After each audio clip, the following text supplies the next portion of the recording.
Good morning, everyone. Thank you for joining this session. Welcome to the ecoRIS3 final conference. A special thanks to the speakers that are joining us today. We are very happy to have you here today and willing to learn about European policy, European funding, and the importance of ecosystems, the local and regional ecosystems as a connecting element in Europe. Please remember to keep your microphones off during the session when you're not speaking. This session is being recorded. And after each presentation, we will have a moment for chat. So if you have any question, please write it in the chat, and we will launch the questions ourselves. The conference is divided in two parts. We will introduce now the agenda for the session. The first part, before the coffee break, we will have opportunity to hear about the innovation strategy from San Sebastián. Our head of innovation and competitiveness, Íñigo Olaizola, will present through a video the strategy of the city together with my colleague Xavier Ualde. After, from Interreg Europe, we have here Mr. Nicolas Sanger, head of projects and platform unit from Interreg Europe, who will give us some insight to the program, the new program. And before the coffee break, from the European Commission, head of unit from DG Regio, Mr. Jean-Pierre Halcan, we will talk about the new funding framework 2021-2027. And after the coffee break, we will focus more on the results and the outcomes from the ecoRIS3 project, especially focusing through a roundtable session directed by Dr. John Hobbs from Cork Institute of Technology about the ecosystems and the results from the project. And last, but not less important, the specific focus on the pilot actions with two success stories from two regions, Città Metropolitana di Torino and Vizzeme region, who are implementing very successfully the pilot action. So it is a pity that you are not joining us today here in San Sebastián. You can see the city behind, but we really hope you enjoy the session. And now, Xavier, he will explain a little bit more the results of the ecoRIS3 project. Good morning, Yesenia. Good morning, everyone. As Yesenia was stressing, it's a pity that you are not joining today with us, especially with this weather, wonderful weather that we have, even if we are at the end of October. Just a few words to highlight some of the milestones that we have been able to achieve so far in the project framework. I think that we can be happy that we have been able to work together with people from different places of Europe. We have developed, each of the partners has developed a SWOT analysis. We have exchanged our best practices. We have been able to visit some of these best practices in each of the partners' places. Each of the partners has also developed an action plan that we have been implementing. This has led to all the partners being able to improve their policy instruments, which was the goal of the project. And we even were able to present and develop two pilot actions that will be presented later. So it's been 5 years. We've been running the project for 5 years. It ends today, although we are going to keep working together for the next year. Just analyzing how the pandemic has influenced and impacted what we were doing. But I guess that we can all be happy just closing today the project, and because the results are good. We have developed good relations. We have achieved to bring knowledge transfer between all the partners, I guess. And I guess that this is a good starting point for future projects and for implementing for finishing what we are already implementing, which is those action plans. So now I'm going to give the word to our head of innovation, Íñigo Olaizola, who is going to, as Yesenia was stressing, who is going to develop a little bit more about the strategy of Fomento San Sebastián and the strategy in the project framework. So please go ahead with a video of Íñigo Olaizola. Good morning and welcome everyone. On behalf of Fomento de San Sebastián, I'm delighted to welcome you all to this virtual event as part of the ecoRIS project. I wish to thank the partners who will be presenting their pilots and activities, sharing the lesson learned. And I also particularly wish to thank the representatives of Interreg Europe, Mr. Nicolas Singer, and the head of unit of the European Commission's DG Regio, Jean-Pierre Halcan, for being here today with us. Thank you very much. Over 4 years ago, we were in this very room at Talent House, May 2017, for the ecoRIS project's kickoff meeting. For us at Fomento de San Sebastián, this project was the kickoff for a splendid opportunity to work on something that is extremely important for our city, boosting the local innovation ecosystem. A rather young science and innovation ecosystem, but extremely dense and diverse and with an enormous potential.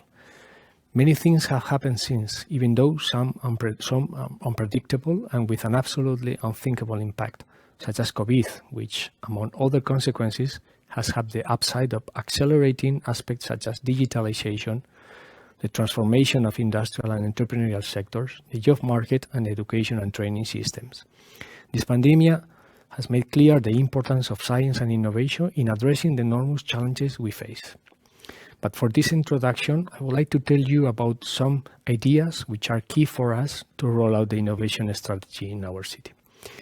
Between the year 2000 and 2015, our city has seen a large number of science and innovation infrastructures being developed.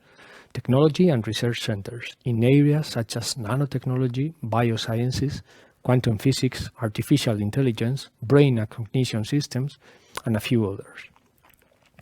This brought about a revolution. This is an extraordinary development for such a small city, less than 200,000 inhabitants, whose features and branding were mostly related to gastronomy, excellent living standards, high-end tourism, and ancillary sectors such as retail, for example, a traditional economy.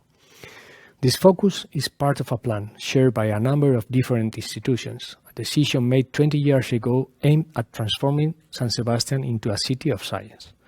At local level, particularly, it was a chance for us to move forward from a more traditional economy into an economy based on knowledge and innovation, fostering new emerging sector, technology-based entrepreneurship, and new job opportunities. The physical development was remarkable, with a large economic investment, generating many lines of research, practically non-existent in the city up to that point. This investment is been important. It's a key factor, a basic premise, but let me tell you that probably this is the easiest part. What it is really complicated comes later, the day after the building is completed, when the door has to be open and we need to make things happen. That is where our focus and vision come into play. Transforming the ecosystem requires a little more than investing in bricks and mortar. And that is why we implement our strategy of innovation on the basis of three main aspects which are key factors for us. Factors we have been working with in the course of this ecoRIS project. Let me go through them briefly. First and foremost, we need talent, people, in other words. We must position this talent at the center of our activities and strategy. Local talent and also international talent. For these infrastructures to be made operational, it was necessary to attract research talent worldwide. In 2005, there were less than 1,000 researchers. 2007, 3,000. Nowadays, 5,300. These talented people had to be attracted to our city with a sound research project, but also with a vital project. And that is where we come in a small city with poor communications. We had to boost the attraction, and we built this talent house, which has accommodated almost 3,000 people, researchers and families, over the last 10 years. We define a complete soft landing service, providing assistance with their first step in the city and also helping them to integrate with the city, providing administrative information, assessment in areas like education, ecosystem, employment for the couples, and of course accommodation. Something as simple and basic as accommodation and this whole welcome service was crucial to attract these people, and it also helped us to establish a new collaboration level with those science entities. A task which would have otherwise been very difficult indeed. By the way, this month we will begin the construction of a new talent house, oriented not only for researchers, but for entrepreneurs and company professionals as well. People has been key to reach that ratio of researchers per population, one of the highest in Europe, and has made possible that the research and development investment be close to the most innovative regions in Europe as well, which accounts for 2.7% of local GDP. People are the key factor here, and we understand that we need to work with children and young people from a very early stage to bring them closer to science, technology, entrepreneurial projects, job market and profile trends, the world. This is essential, and we are very sure of this with our Donostia Innovation Campus program, whose aim is to arouse vocation, working with real challenges from the city, companies and technology centers, connecting the world of education to innovation. More than 2,000 children are involved in this challenges program every year. Also, we need to promote opportunities for local young talent with hiring grants, international mobility grants. Recently, we have organized a talent career fair, and it was a great opportunity to connect these young people with the local innovative ecosystem. The second key factor is projects. It is people who carry out innovation, and innovation is to improve people's life. And for that to happen, people need projects. And we are certain that we, from the public sector, must help people to develop their capacities and new skills. We must help them to move in here, but we must support and promote simultaneously those local and international projects for them to remain here and be developed here. We offer them different tools, economic resources, assessment, promotion for the companies and the startups, particularly technology-based projects. Along this time, backing these technology centers has produced new technology-based entrepreneurial projects. That is an opportunity and makes pressure on us. It is challenging, but gives us a chance to be better and add value to the ecosystem, defining and rolling out new support and acceleration programs.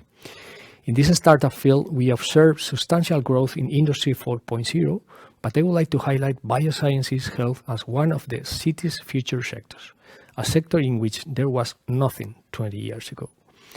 Local business ecosystem has also developed with almost 8,300 companies, 40% of total number of companies at local level, operating in intensive knowledge service sectors.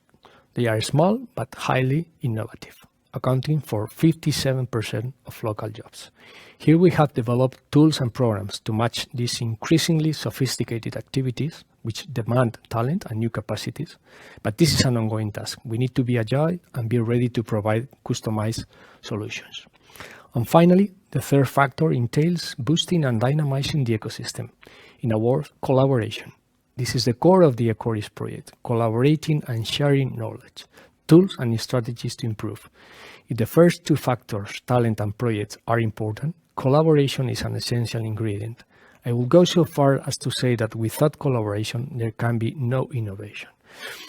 A rich and diverse ecosystem needs collaboration to develop its full potential. Since the new infrastructures were implemented, we have done nothing but attempt to connect and generate spaces for connections with businesses, research centers, talent, etc. Our role is about being a catalyst, formally and informally, through agreements with all the technology centers, with programs we have invented, technology vouchers, for example, socialization and conversation spaces, integrating different local agents in proposal on European projects, promoting events such as the Innovation Week, or attending events and fairs worldwide, projecting the city brand as a great place to visit, but also a great place to live and work. According to Nature magazine, San Sebastián is among the world 200 top science cities, major capitals and metropolitan areas with the highest scientific output at national level. At national level, only Madrid, Barcelona and Valencia are in the list. But also, Nature ranks San Sebastián as the world's most collaborative scientific research center. That's the spirit and that's the strength of this city, the only way we can compete. In this regard, something we see as critical is that the city itself, the citizenship should be aware of this strategy and identity, become part of it, be proud of it and publicize it in the same way as the city's gastronomy. And we are proud of these 4 years of collaboration on the project, during which at least we have learned a lot. And the project has helped us do many of the things I have mentioned and many others in terms of driving forward the strategy of San Sebastián as a city of science and innovation. I'm sure that today we will learn and share about the key aspects from the pilots: cohesion, human-centered strategies, green economy, new industrial transformation, etc. This is the most important thing we can do if we want to foster innovation and our cities and territories to be more innovative, improving the standard of living of local people. I wish you an interesting and productive event, and I hope to see you all soon here in our city, in San Sebastián. Thank you very much for your attention. Thank you, Inigo, for this great overview of what Fomento San Sebastián has been able to achieve. in this project framework. If you all agree, we're going to keep with the agenda to take advantage of the different speakers that we have here today with us. So now it's time for Nicolas Angers to explain, to give us more insights about the new programming period of within Interreg Europe. He's the head of projects and platform unit, and he's here with us. Nicolas, the floor is yours. Thank you, Yesenia. Thank you, Javier. Thank you all for your warm welcome today. It's very nice. We are very happy to be here with you today. The final conference of the project is always an important moment.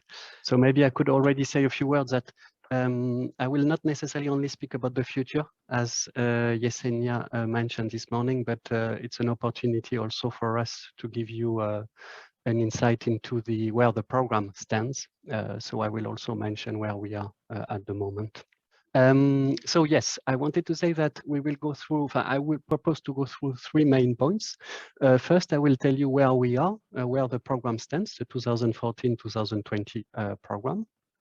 In a second step, we will go to the topic that is of interest to us today, of course, research and innovation, to tell you a few words on this, and of course, to tell you a few words about the project itself, ecoRIS3, a few words from the program also on the project. And finally, and I think it would be a good transition to the next speaker of the Commission, I will say a few words also on the next programming period. This may also be of interest to all of you, I think, today. So if we start by where we are, I'm sure all of you may know what Interreg Europe is about, but I wanted to start with a very quick reminder about the program. This program is quite unique in the Interreg landscape, in the European Territorial Cooperation landscape, because, as you know, it's the only Interreg program that covers all EU regions, and your partnership reflects this. We have partners from different parts of Europe. But beyond this geographic coverage, it's also the only one that is dedicated to the improvement of regional development policies. So it's a very ambitious objectives. And we do that through exchange of experience, transfer of experience among the partners.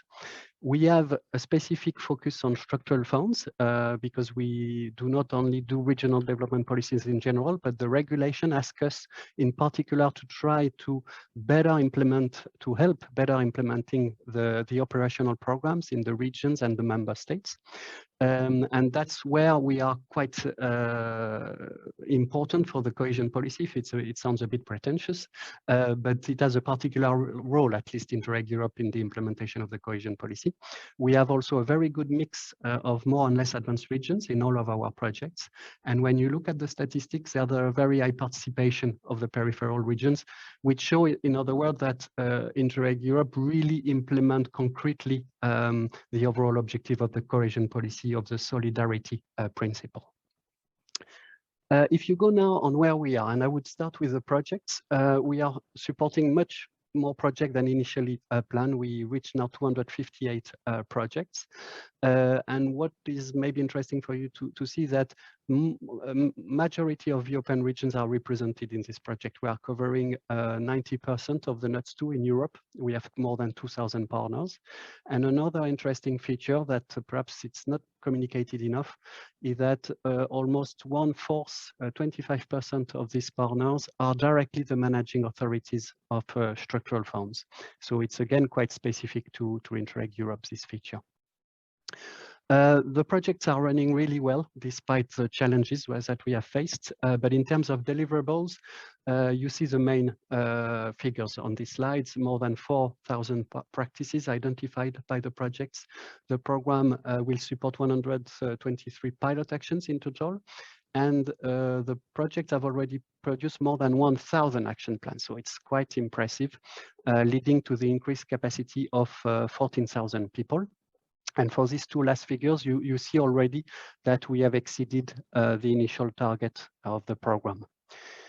What is more important for us is this slide. It's why are we doing all this? Why the projects are doing all these activities? it's about the achievements, and that's perhaps the most important slide for the current program, is that you see, thanks to the projects, that there's already more than 700 policy improvements that have been demonstrated by the projects.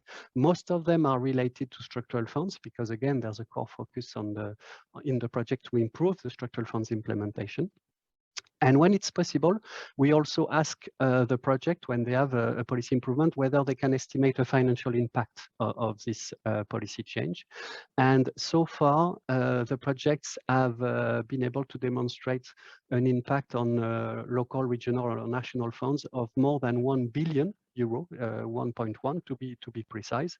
And this financial impact is not always easy to estimate. It's very straightforward when, for instance, the improvement is related to the funding of a new project, then it's very clear. But there's a lot of other kind of improvements in governance of the policy, for instance, which cannot have a financial impact or cannot be directly related to financial impact. And all this data is very carefully checked by the program and validated by the program. That's the reason why we are quite proud of communicating on these figures. But what it shows is this slide is that when the program invests €1, because we have the project have spent so far 229 million euro.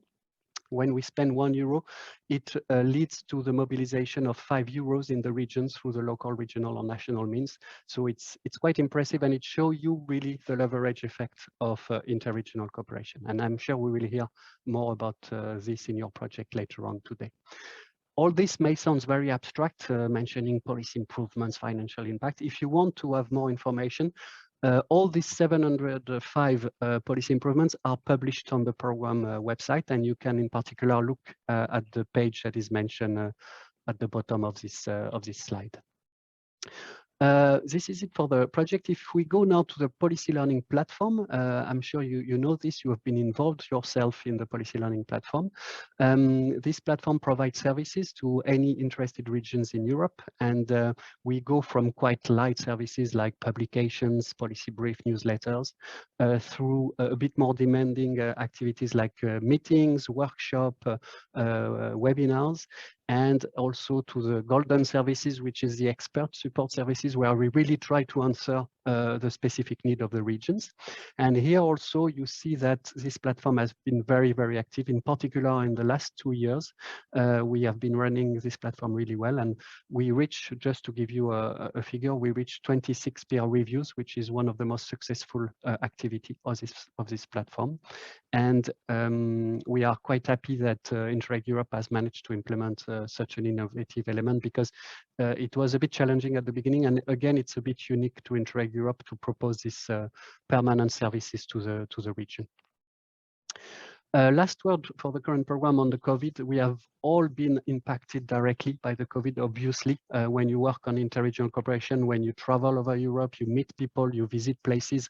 Of course, the travel restriction have a very significant impact of what you can do. But we try to adapt and to face the new challenges. So more and more practices were published by the projects on the way to mitigate and to face the crisis. So it was also a source of inspiration, I think, for our community. We have organized online events on how to work online, but also on the way to find new inspiration, new solutions. And the policy learning platform itself has completely moved to online activities. And this was, again, quite successful. The participation rate is even higher now than in the past. And last but not least, we try to help as much as possible our project, and our projects were quite reactive. We were very impressed by their capacity to adapt to the new situation. But we launched a call for additional activities. And if I'm not mistaken, I think ecoRIS3 was successful. So congratulations also, because you have the possibility to implement also additional activities.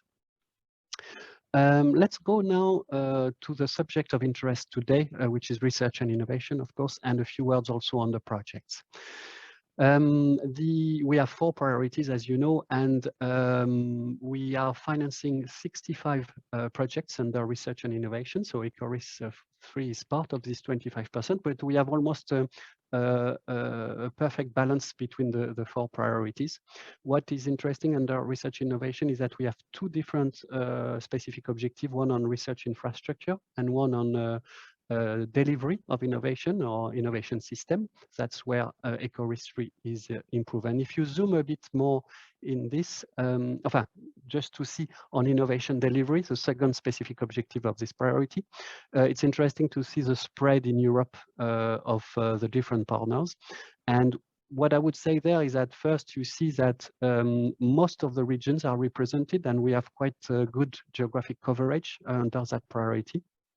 But, and it's not surprising, you have a concentration for a bit in Northwest Europe, in particular in the Dutch regions, which can be understood when you speak about innovation, but also Northern Italy, Northern Spain, of course, the Basque region is there, and San Sebastián is there with quite a lot of projects.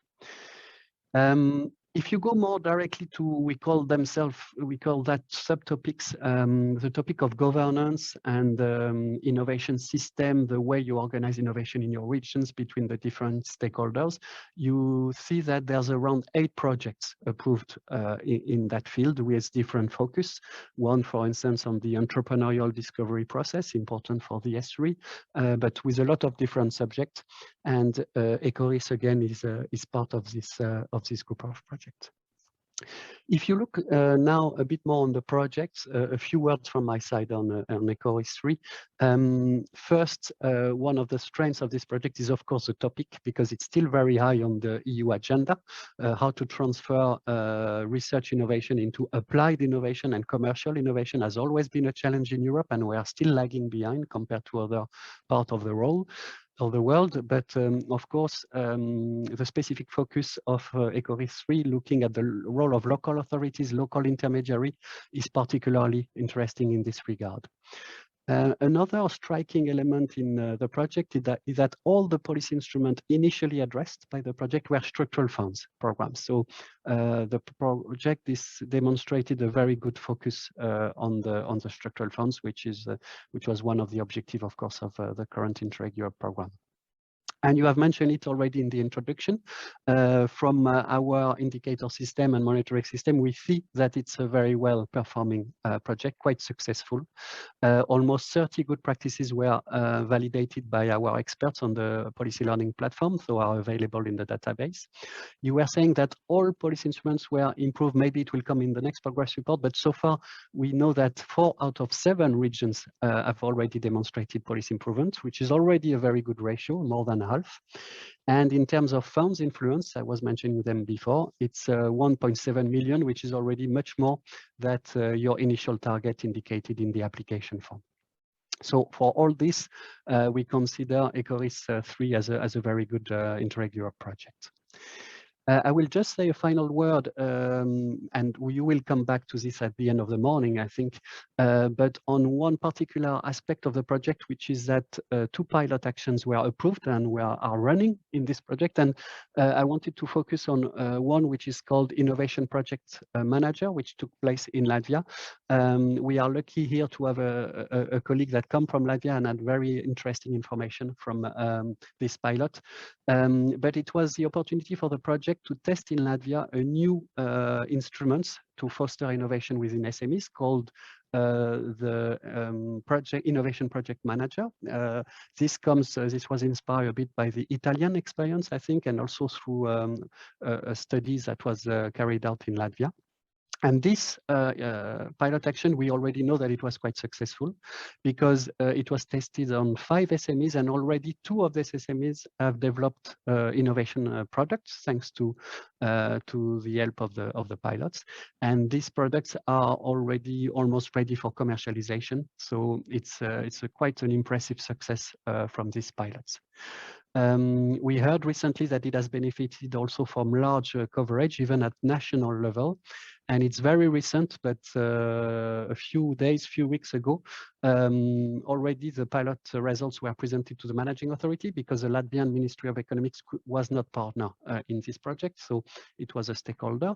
And the EMA is currently investigating whether or not this new initiative, the Innovation Project Manager, may be integrated in the next operational program for the 2027 period, which would be for us a very, very interesting policy improvement if this could happen. But we have to see. Maybe we will hear a bit more about this later on today.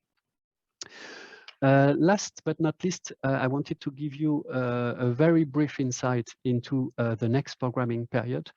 And I will be quite brief on this. Maybe Jean-Pierre will also develop later on the next programming period.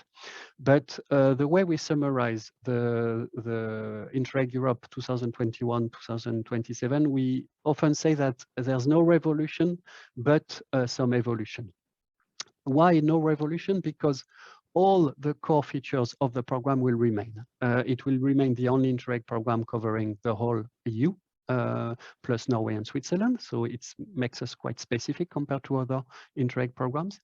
We will keep this very ambitious objective, which is to improve regional development policies with a similar budget.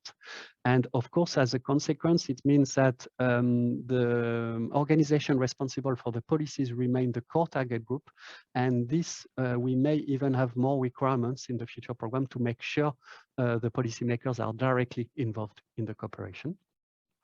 And the way we would like to achieve this objective, this ambitious objective, is also remain similar. This will be still through exchange of experience, transfer of experience, everything related to capacity building. So there is no change in that regard. We do not become an investment or a research program. We remain an exchange of experience program. There is, however, some flexibility and some evolution in certain elements of the program, which are, I think, quite positive news for the beneficiaries because they make the things a bit easier.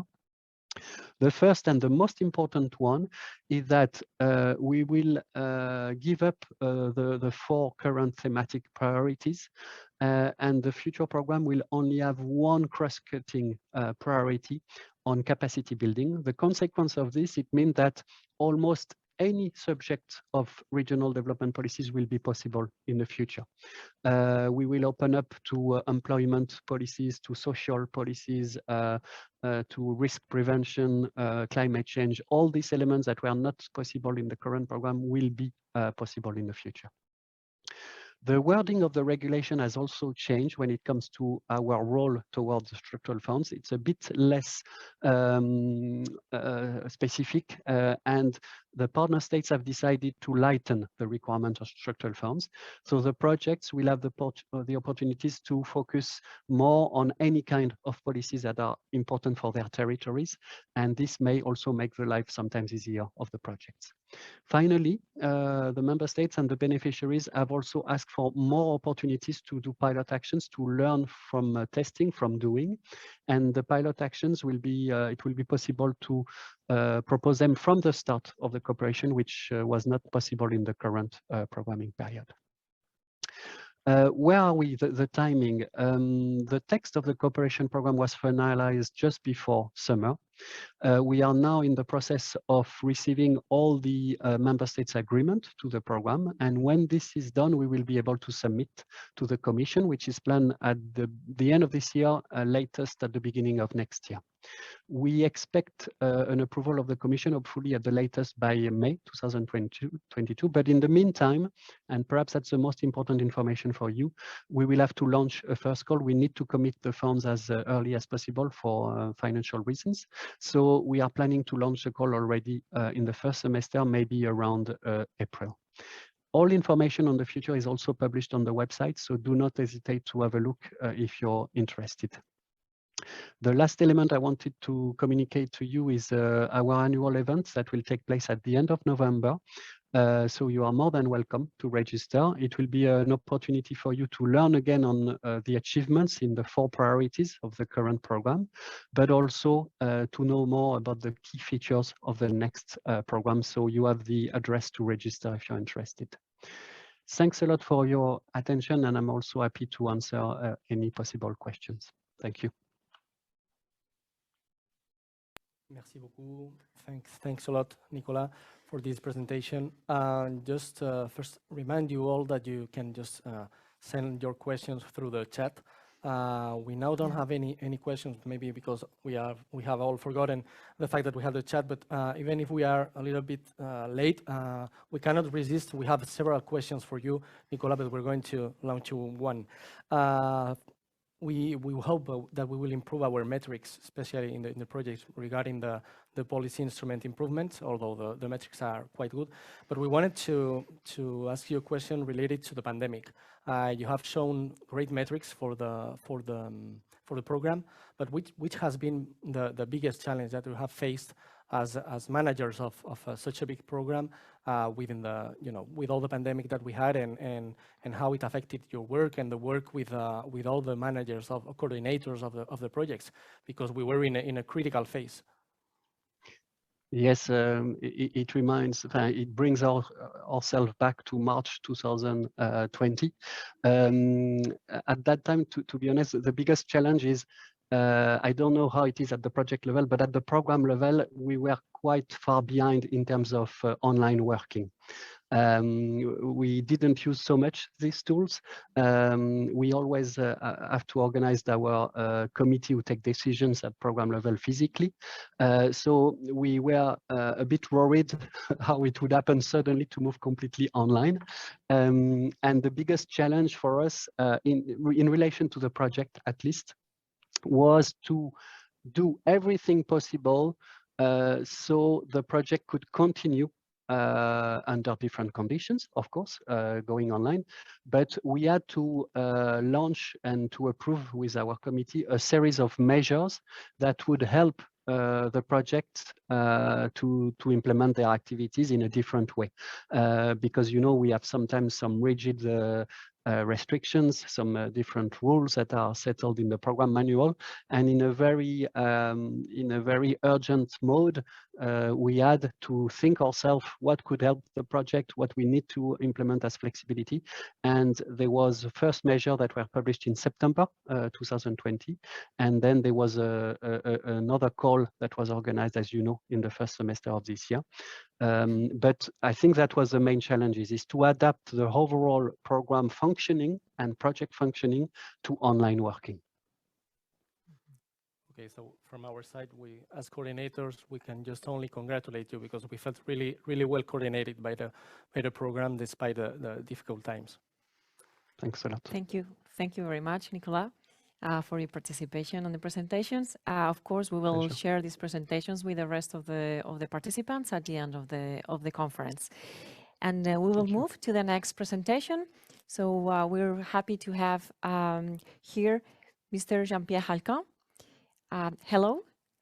He's the head of unit from DG Regio from the European Commission, and he will talk about the new funding framework 2021-2027. Good morning, Jean-Pierre. So, good morning, everyone. Good morning from sunny Brussels.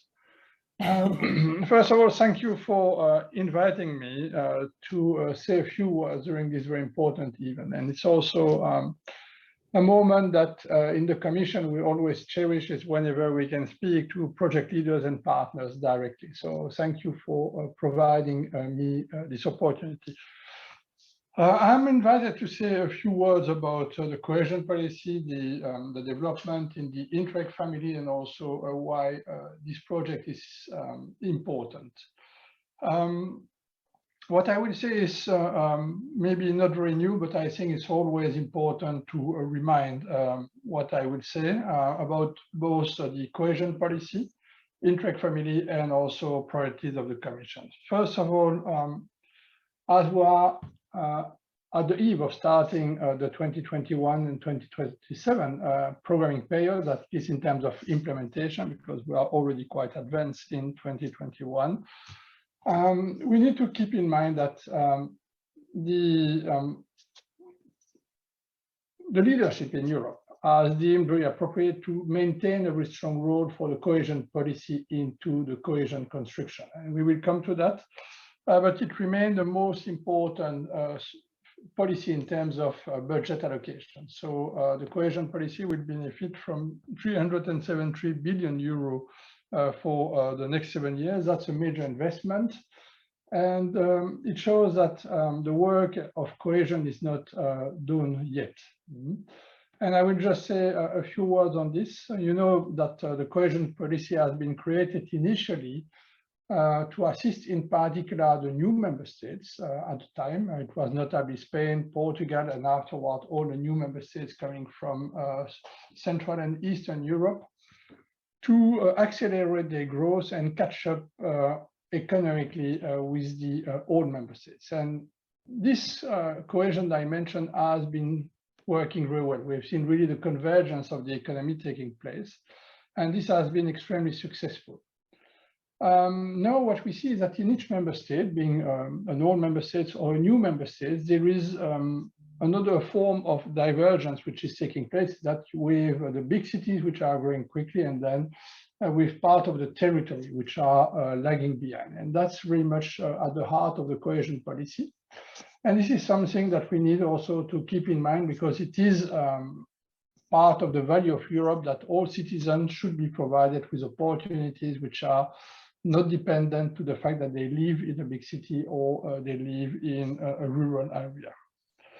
Something also very important for the cohesion policy in 2021-2027 is the effort that was made, and I really praise the colleagues who have been working on the regulation to simplify the implementation of all cohesion funds. And notably, now they are all set under a single rule book, and that's something very important for all the funds which are implemented in shared management. It's not only that there is a single rule book, but also there are a very high number of simplification. I think we have counted more than 60 major simplification. Just to give one, which is very important for the colleagues of the managing authorities, that there is no need anymore to go through a designation process. And this should fasten the implementation of the cohesion funds. The cohesion policy also through the regulation is also perfectly aligned with the priorities of the von der Leyen Commission. I will come back to that. Now let me say a few words on the Interreg family. So you know that Interreg has been celebrating its 30 years. So that's a major event.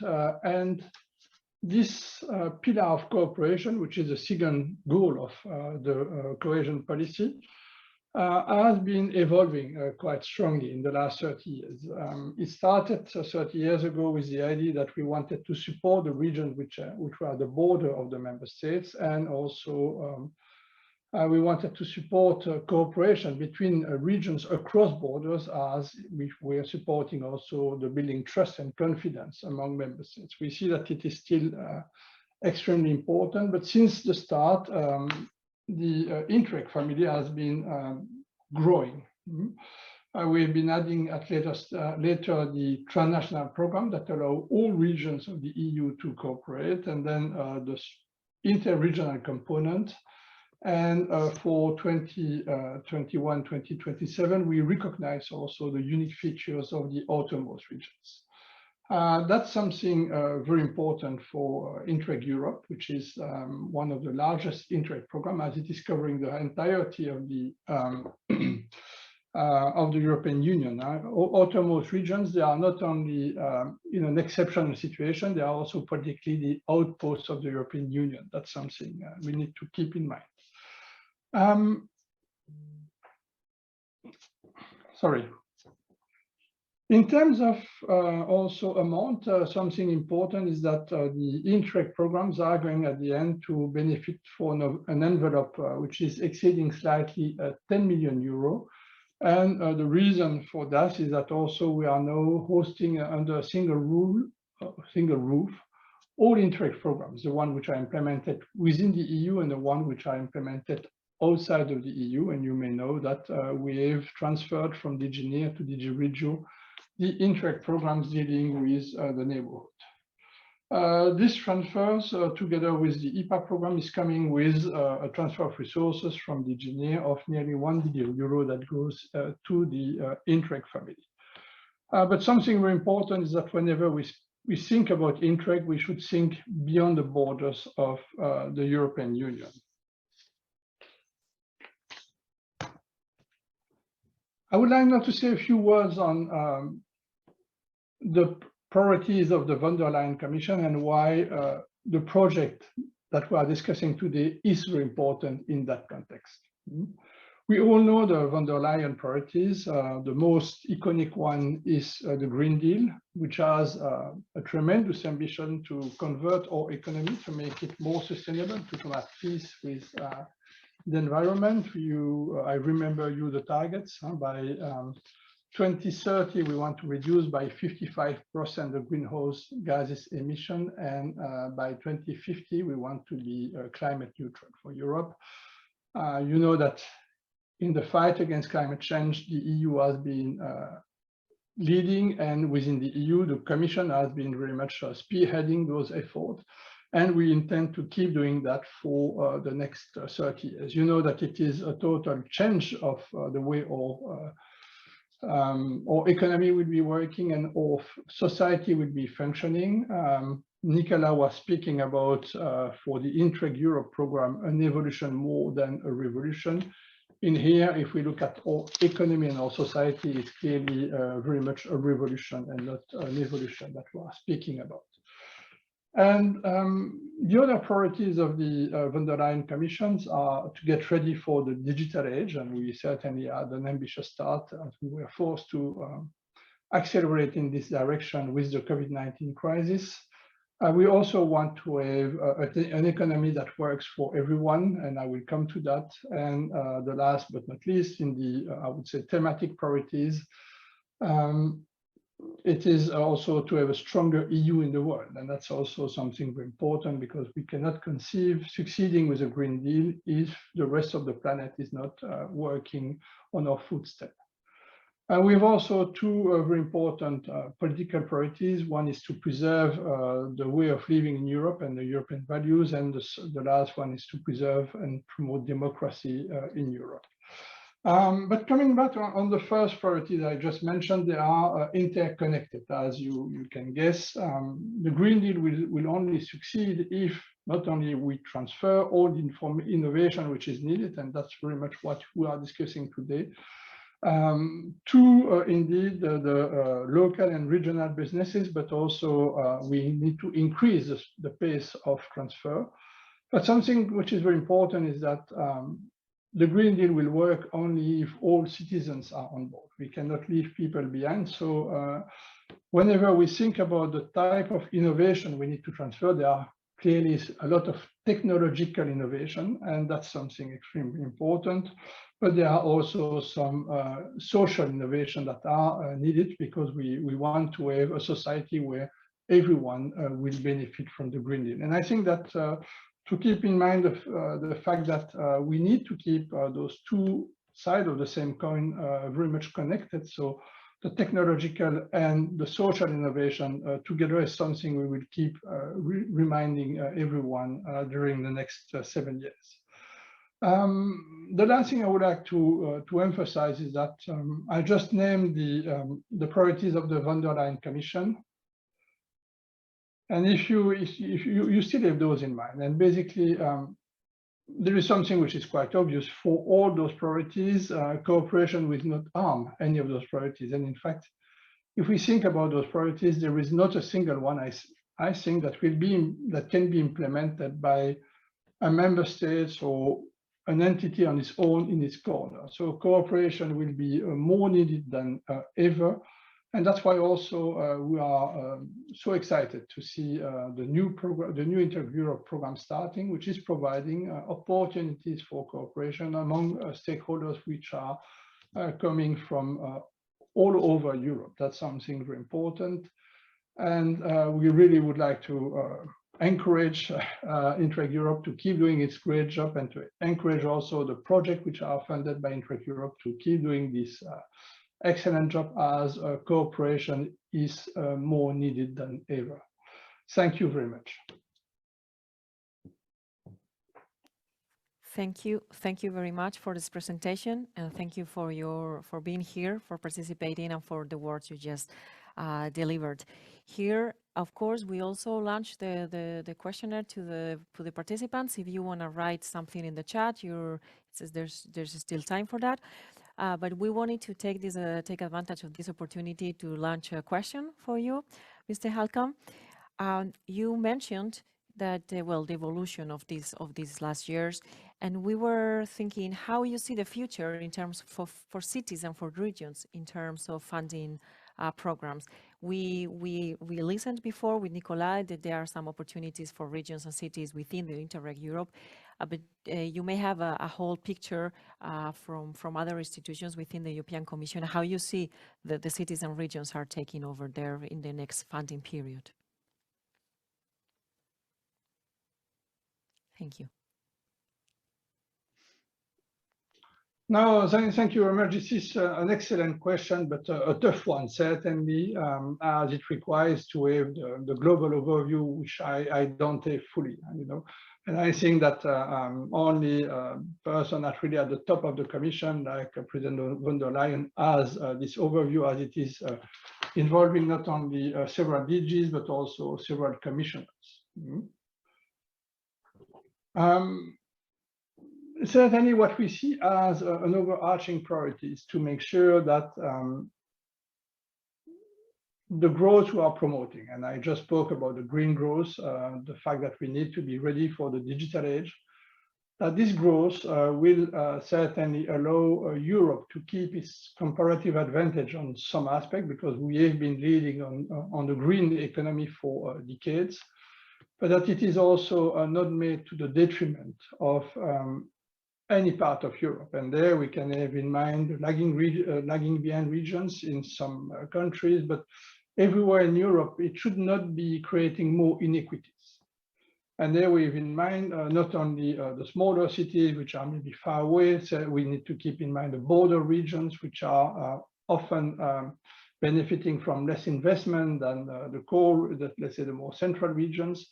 But it's also a question of making sure that all economic classes can benefit from this growth. And there we know that in some cities, the composition of the society is different than in other, or in some regions. We can think about the rural world that will be totally exposed to climate change. We have also in mind communities and minorities that should not be suffering from the growth. They should be taken on board to the maximal extent. And so it should not be creating new line of division in Europe. That's something extremely important. Thank you very much. Thank you, Jean-Pierre. We have one last question before going for a brief coffee break that we will be having in a few minutes. But we wouldn't like to say you goodbye before or without asking you one more question related to two keywords that you have mentioned and that were at the heart of the Donostia Innovation Week, the San Sebastian Innovation Week that we have been celebrating, which are technology and society, technology and people, how they coexist. And the question is the following one: which are the tools that we're going to have as cities, regions in the next period, in this already present period, to foster projects around those two key topics?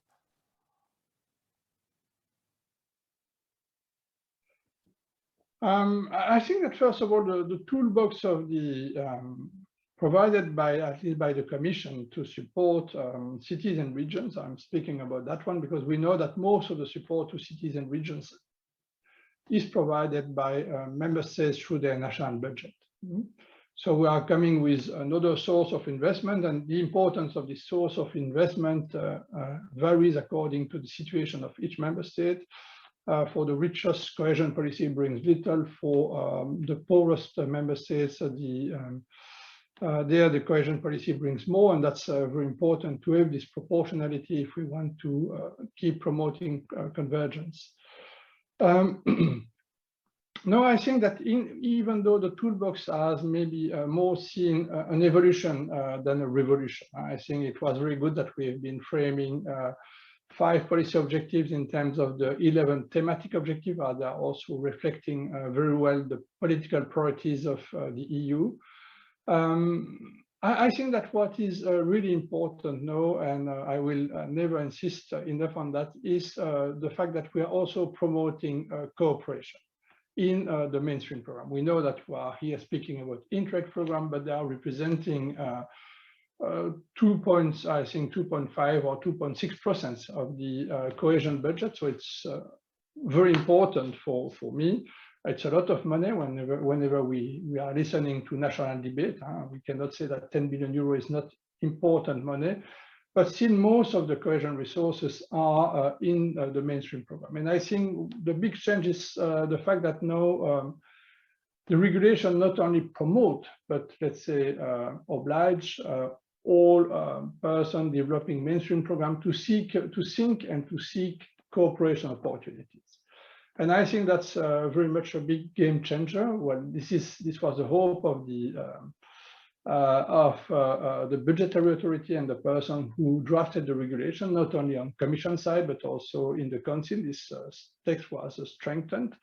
And my deepest hope and my strongest hope is that everyone will seize this opportunity to make sure that indeed when regions and cities are developing their program, they think about what they can get out of cooperation. That's something that can really change the way we are working. In terms of making sure that if we speak about research, innovation, and transfer of research and innovation results, they can think about going beyond the borders of the regions they are working in. And you are quite expert in knowing, in understanding that it is totally essential to do that démarche. But it's also a question which is for me extremely important about citizens' understanding of Europe. We've seen in the last decades that there are some countries which are becoming Eurosceptical. And often it is also in the region which are lagging behind that awareness of the fact that you need to work with others is less perceived. And those are the regions where the globalization is perceived as a threat and not as an opportunity. And here it's very important that we certainly try to change this perception, that we do our best so that at least cooperation in Europe is seen as an opportunity to catch up, as an opportunity to change our daily life. And we were speaking about the scientific innovation, social innovation, and I think on both sides, whenever I visit projects, and I'm always very excited, we see projects which are extremely innovative and could be scaled up at other places in Europe, provided that people could speak to each other more. Thank you very much. Thank you very much, Jean-Pierre, for being today with us. Thank you also, Nicolas, and I hope that we will have the chance to meet you again. So, as we don't have any more questions, we will have a smaller, brief coffee break, and we can just meet in 10 minutes at 20 to 11 to keep on working with the next roundtable that we're going to have here today. Thank you very much for everyone and all the speakers as well to participate. And yeah, we're sure we will have this opportunity to meet again and hopefully physically here in San Sebastián. So see you after the coffee break. Thank you. Hello again. Hello, everyone. Hope you are already at the session with a nice coffee. We will wait for a few seconds before starting the next session, the next slot. But yeah, just a reminder that we will be starting in a few seconds with the next roundtable session. I will take advantage of this opportunity to explain the second part of this conference. So we will start with this roundtable session moderated by Dr. John Hobbs from Cork Institute of Technology from the Munster University, who will moderate the session where we will there will be some institutions participating: Steinbeis Europa Centrum, Vilnius Lithuanian Social Innovation Cluster, and Cyber Ireland from Ireland. I don't know if everyone is there. John, are you there in the session? Yes, I'm here now. So I'll just share my screen if that's okay, and I'll make a short introductory presentation, and then we can have our interventions from our panelists that are speaking at the workshop. As a reminder, while you are opening the presentation, please use the chat if you have more questions here. The idea is to have a debate with these participants, and it will be great to hear as well your voice through the chat. Thank you. So, good morning, everyone, and thanks so much for the opportunity to present this thematic session on ecosystems. It's great to hear, I suppose, from Nicholas and Jean-Pierre about the new program and the role that cooperation plays within those within the new programming period, because cooperation is absolutely key in terms of ecosystems. So we're very fortunate today to be joined by three experts who are working with ecosystems across Europe: Owen, Miriam, and Vilma, and you're going to hear from them very shortly. But I was just going to give, I suppose, a small introduction on ecosystems and how they operate and what we're talking about, I suppose, across Europe. So in terms of ecosystems, there are many types. You know, that there's knowledge ecosystems that we talk about, where we're looking at the advancement of new knowledge.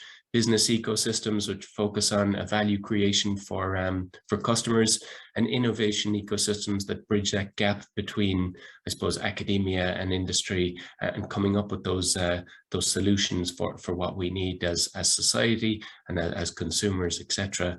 And has a lot of that sort of interplay then connected between various different elements of the triple helix. Another type of ecosystem is a clustering ecosystem, and we've had a lot of focus on this as part of the ecoRIS project, especially in the Irish Action Plan, where we've looked to develop and support industry clusters as part of that. But I'm just going to share a small example of a piece of research that we're involved in within the Munster Technological University that's connected to the BioWin cluster, which is in Wallonia in Belgium. And what we've been doing is trying to understand the various different links and how the ecosystem works and is connected. And it's a nice way, I suppose, to introduce this session by providing a little bit of context on those different types of connections that connect an ecosystem. So in terms of this piece of research, face-to-face and then online interviews were conducted with a number of companies as part of BioWin to look at the different linkage types and categories that these firms had, and to analyze the business impact of these particular connections, with a view to understanding where geographically the most important connections for companies are and where they're changing to, I guess. And the interesting piece, I suppose, why I'm presenting this piece of research is it's the first piece we have where we've seen the impact of the pandemic on a particular ecosystem. So in terms of the BioWin cluster, it's a medical and health technologies cluster. And we interviewed, I suppose, 20 firms, or the idea was to interview 20 firms each year. 17 of them were consistent across the 3 years. So just for ease, I've just inputted the data for the 17 firms that we collected across the cohort. Between those 17 companies, you'll see the size breakdown at the end of the slide, but they employ 11,500 employees, and they're a blend of micro, small, medium, and large enterprises. But if we look at this data and we look at the total number of links, we can see that this medical and health technologies cluster, their firms were growing and they were becoming more connected and developing new links between 2018 and 2019. But when the pandemic hit, it looks like only one link was lost. But we can delve into that a little bit more to understand what's happening here.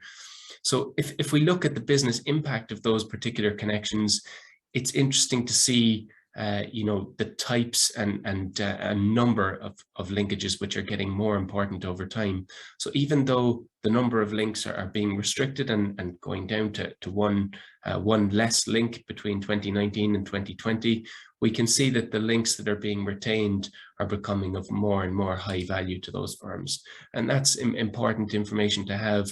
And if we look geographically at where those high impact links happen in 2018, 2019, and 2020, we can really see that sort of that focus on the North American market, on Central Europe, etc., and really that sort of that real highlighted focus on those particular regions when the pandemic hit.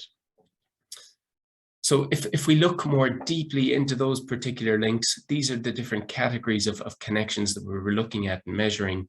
And if we focus on that difference of the one linkage change between 19 and 20, if it were only that simple, I guess. So we can see here that in effect, there are actually, multiple linkage changes or differences between a number of the different categories. So for example, companies became more connected with government agencies in terms of the COVID supports that were utilized with individual firms. We can see that there are more customers gained, etc. It looks like there's just 3 more customers gained.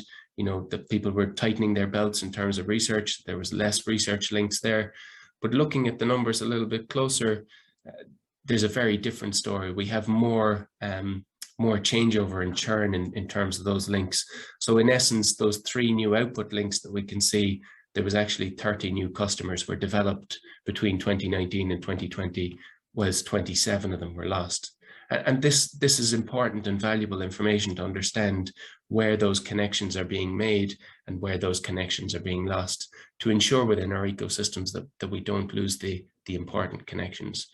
So if we just focus in on that output example that I was mentioning there, between 2019 and 2020, those customers that were lost, they were really all over the globe, with a big focus, I suppose, in the US, South Korea, India, Brazil, Italy, France, and Norway.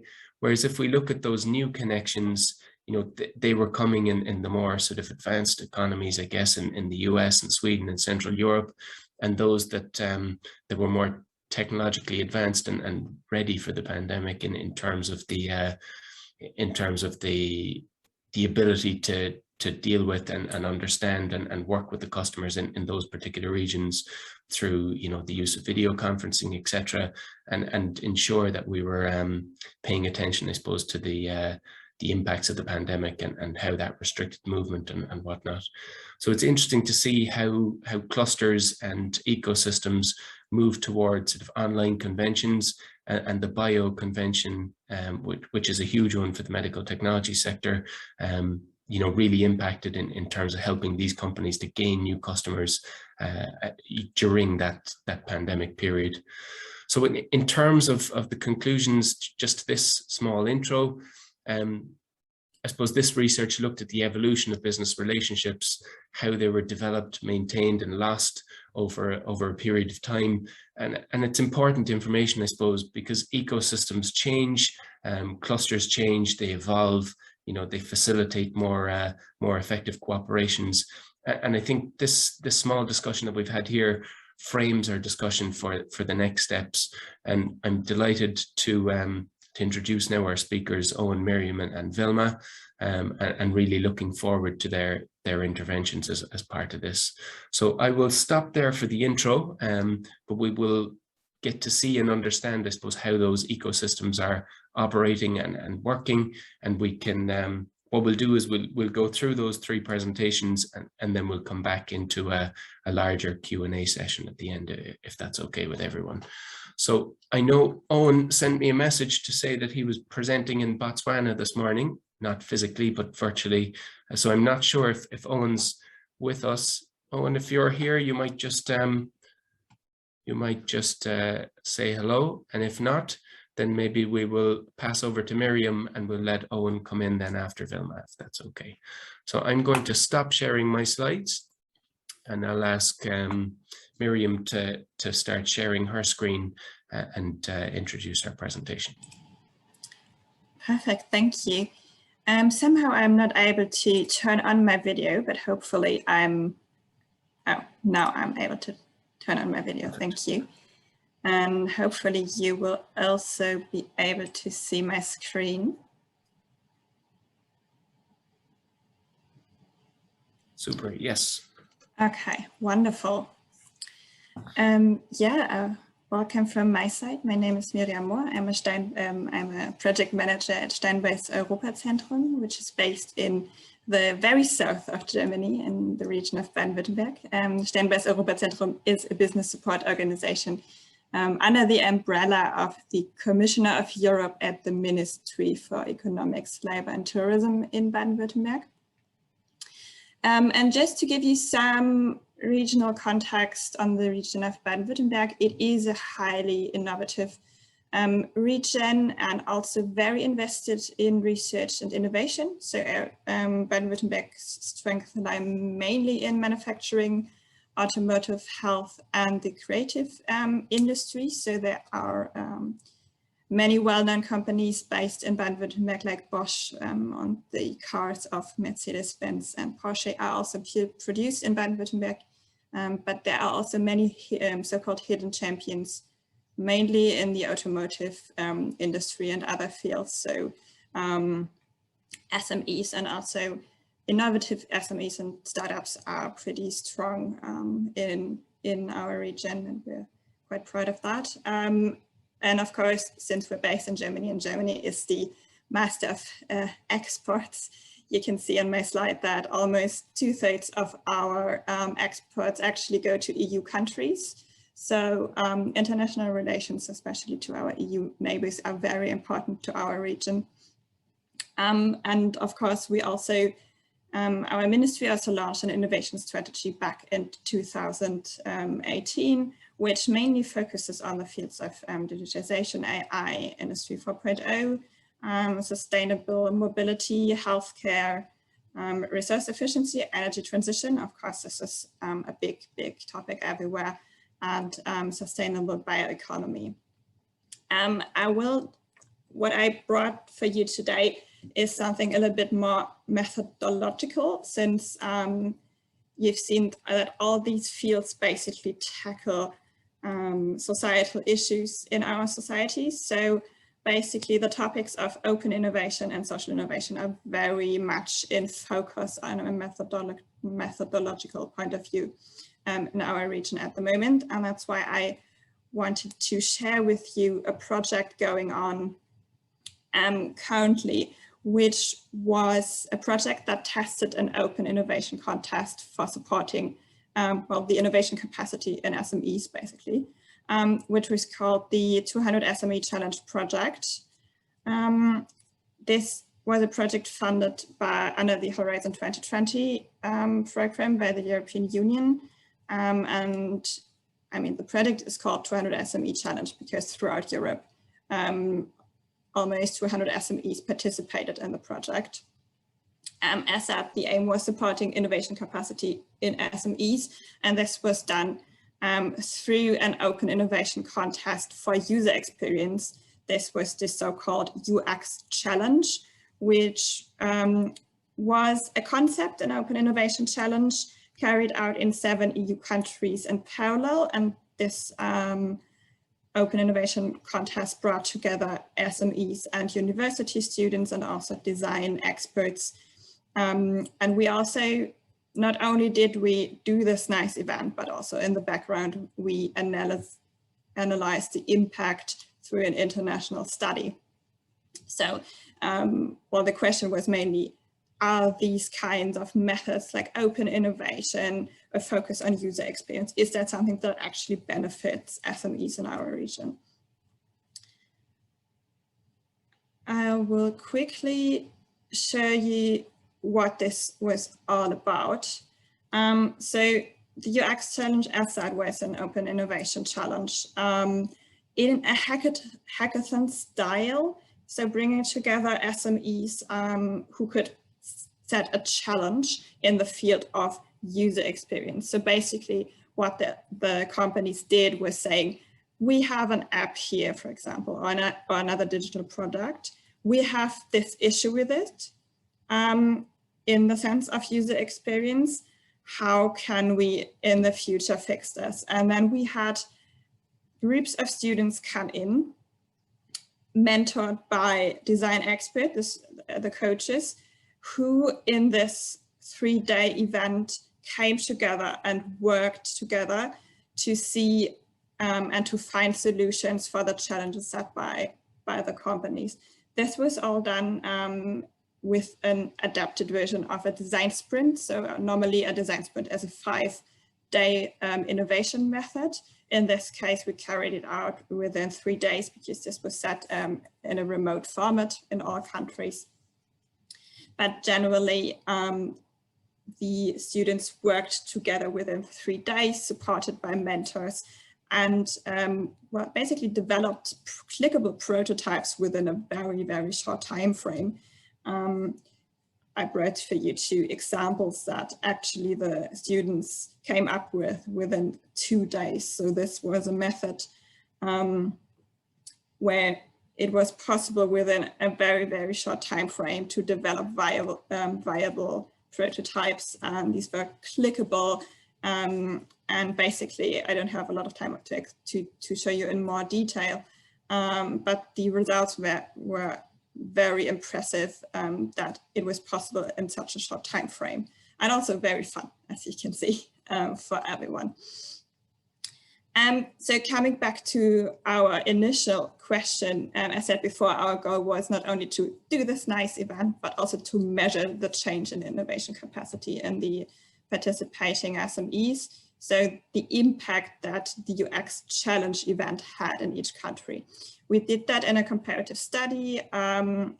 This was done through a randomized control trial. If you are from the medical field, you might know what that means. Generally, the qualitative results that we had were that all companies were very satisfied with the solutions developed, and 88% of the participating companies were so satisfied with the UX Challenge in general that they said they would apply for the next edition as well. And from a quantitative perspective, we did see a trend in an increased awareness of the benefits of user-centered design in the companies who participated. And also, of course, in our region, we had almost 50 university students who developed new skills in UX design, design sprint. So this will also result in a higher innovation capacity of companies in the future, since the university students will soon go into the labor market.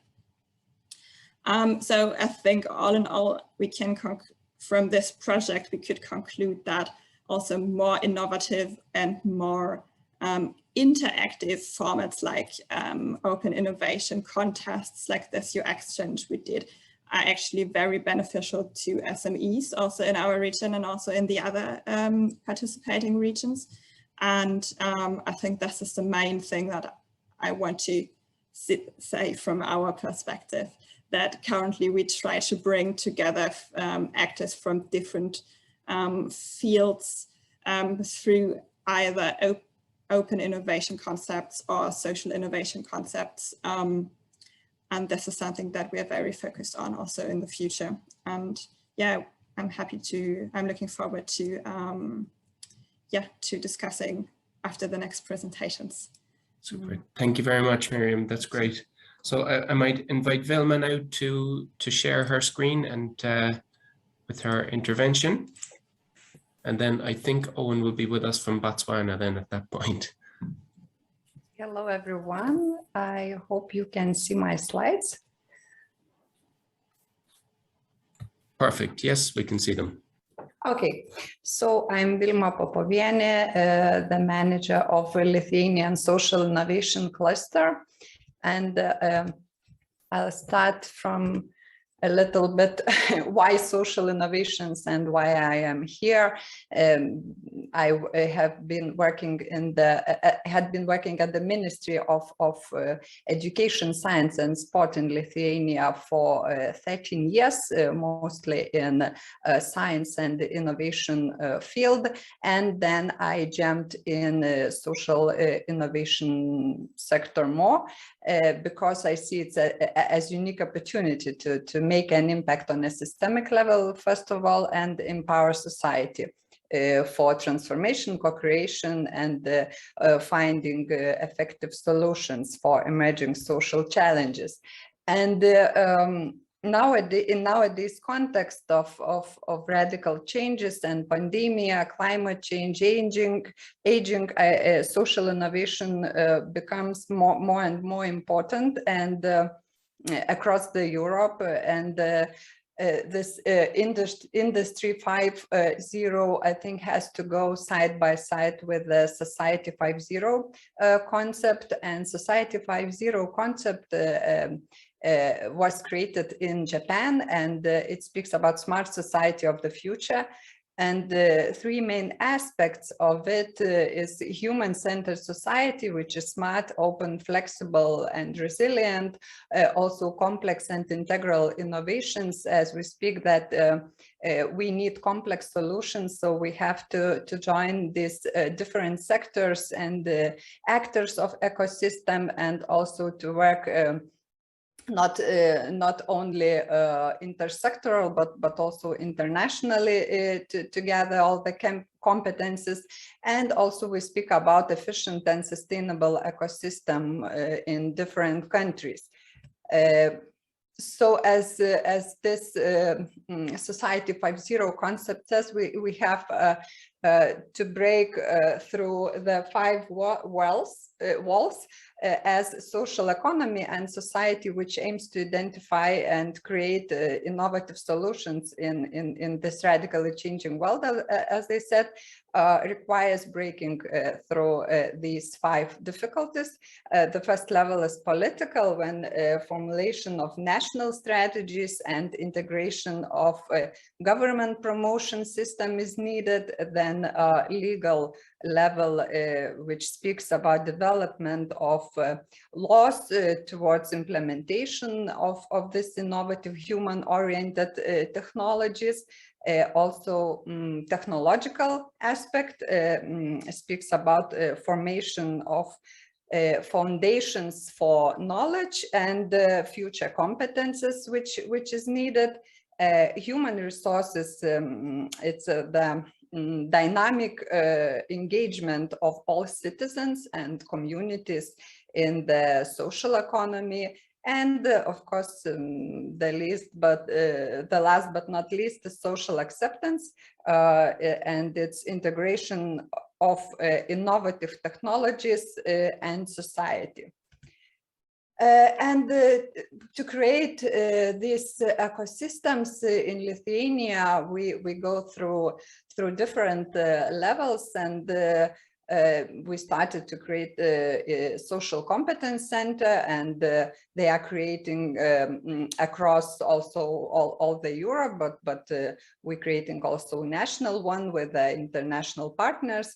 Participating in the international flagships is also important. For example, now we started this Baltic Sea region social innovation flagship, which could serve as a platform where we can change our good practice and bad practice also, and this platform also could be used for advocating of all Baltic Sea region stakeholders for European Commission, or also to national governments and social clusters. And now I would shortly present our Lithuanian social innovation cluster and its role in the social innovation ecosystem creating in Lithuania.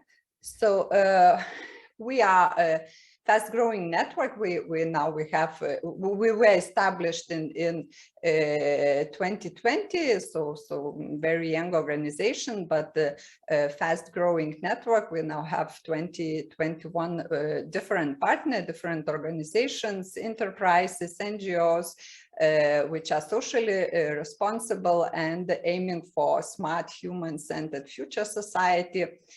Also, we seek developing innovation, as I said, focused on extremely fast and radical changes, enabling people to find and create solutions themselves, creating effectively functioning sustainable ecosystem, ensuring a systematic and integral approach which is needed just to start social innovation, and addressing national and global social challenges, making full use of digital technologies, digital opportunities. And our vision, the main core is that smart society, innovative social solutions, and how can we seek this goal by creation and development of ecosystem, and also bringing the best leaders and experts of the social innovation field in Lithuania. Another core which is very important in social innovation field, of course, is values, and we work differently from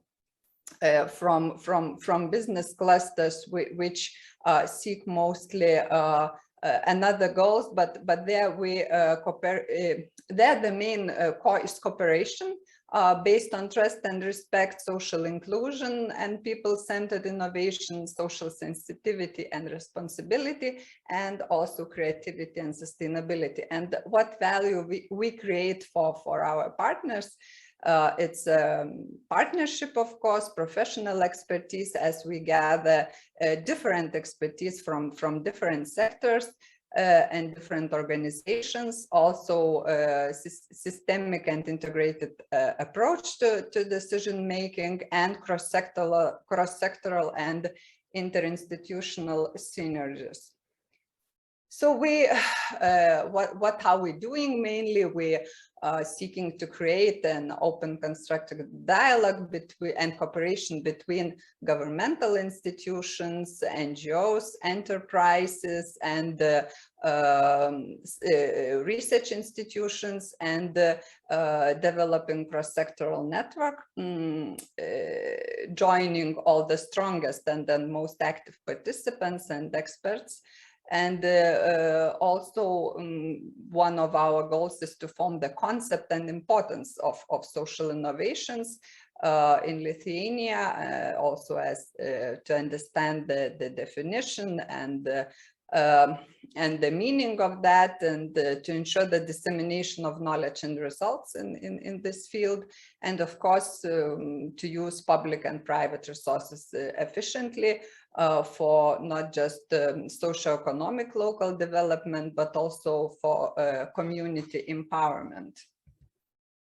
And thematic, our activities is to develop social educational innovations. For example, we are now with our partners in Latvia and Estonia, we prepared the concept of Social Innovators Academy, which is focused mostly on regions, with aim to revive Lithuanian regions through social innovation activities. Also incubating social entrepreneurship initiative and working with youth, and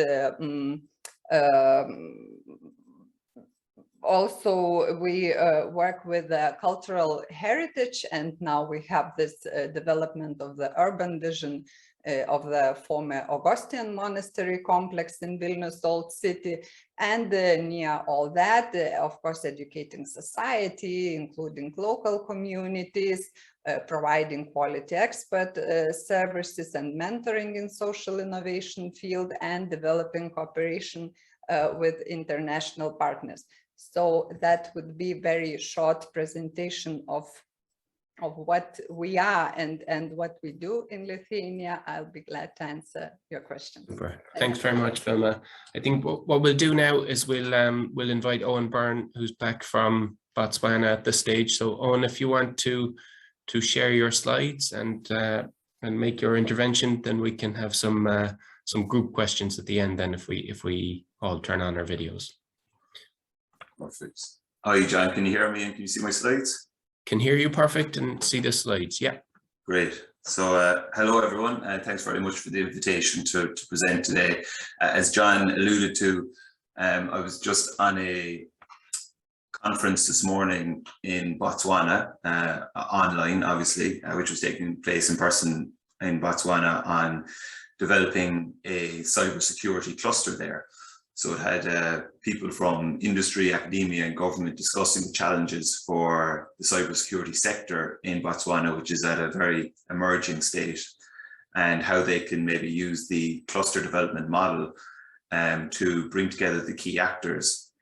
And it kind of relates back to the story of what I'm going to be talking to you about today, which is how we developed a national cybersecurity cluster organisation in Ireland to address key challenges for the cybersecurity industry that was identified back in 2017.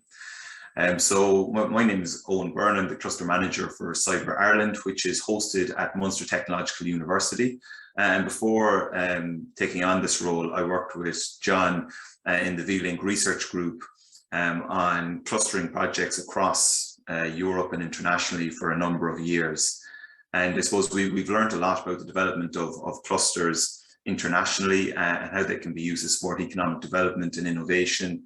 But we don't have a national cluster policy in Ireland.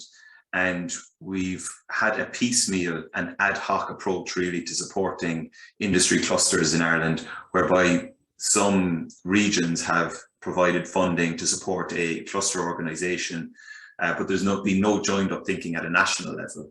And what actually is the role of clusters in supporting economic development and innovation in Ireland. So I'm just going to take the example of the cybersecurity industry to show how we've developed this industry cluster model in Ireland and some of the key learnings from it that we've taken away. So to give you a bit of context around the cybersecurity industry and the challenges internationally that we're seeing, cybercrime is becoming a global challenge. It's predicted that there's about $6 trillion in damage done per annum due to cybercrime and digital cyber attacks. Every minute there is a new data breach, and the cost of these data breaches on companies is increasing year on year. The majority of these cyber attacks are financially motivated, about 70% of them.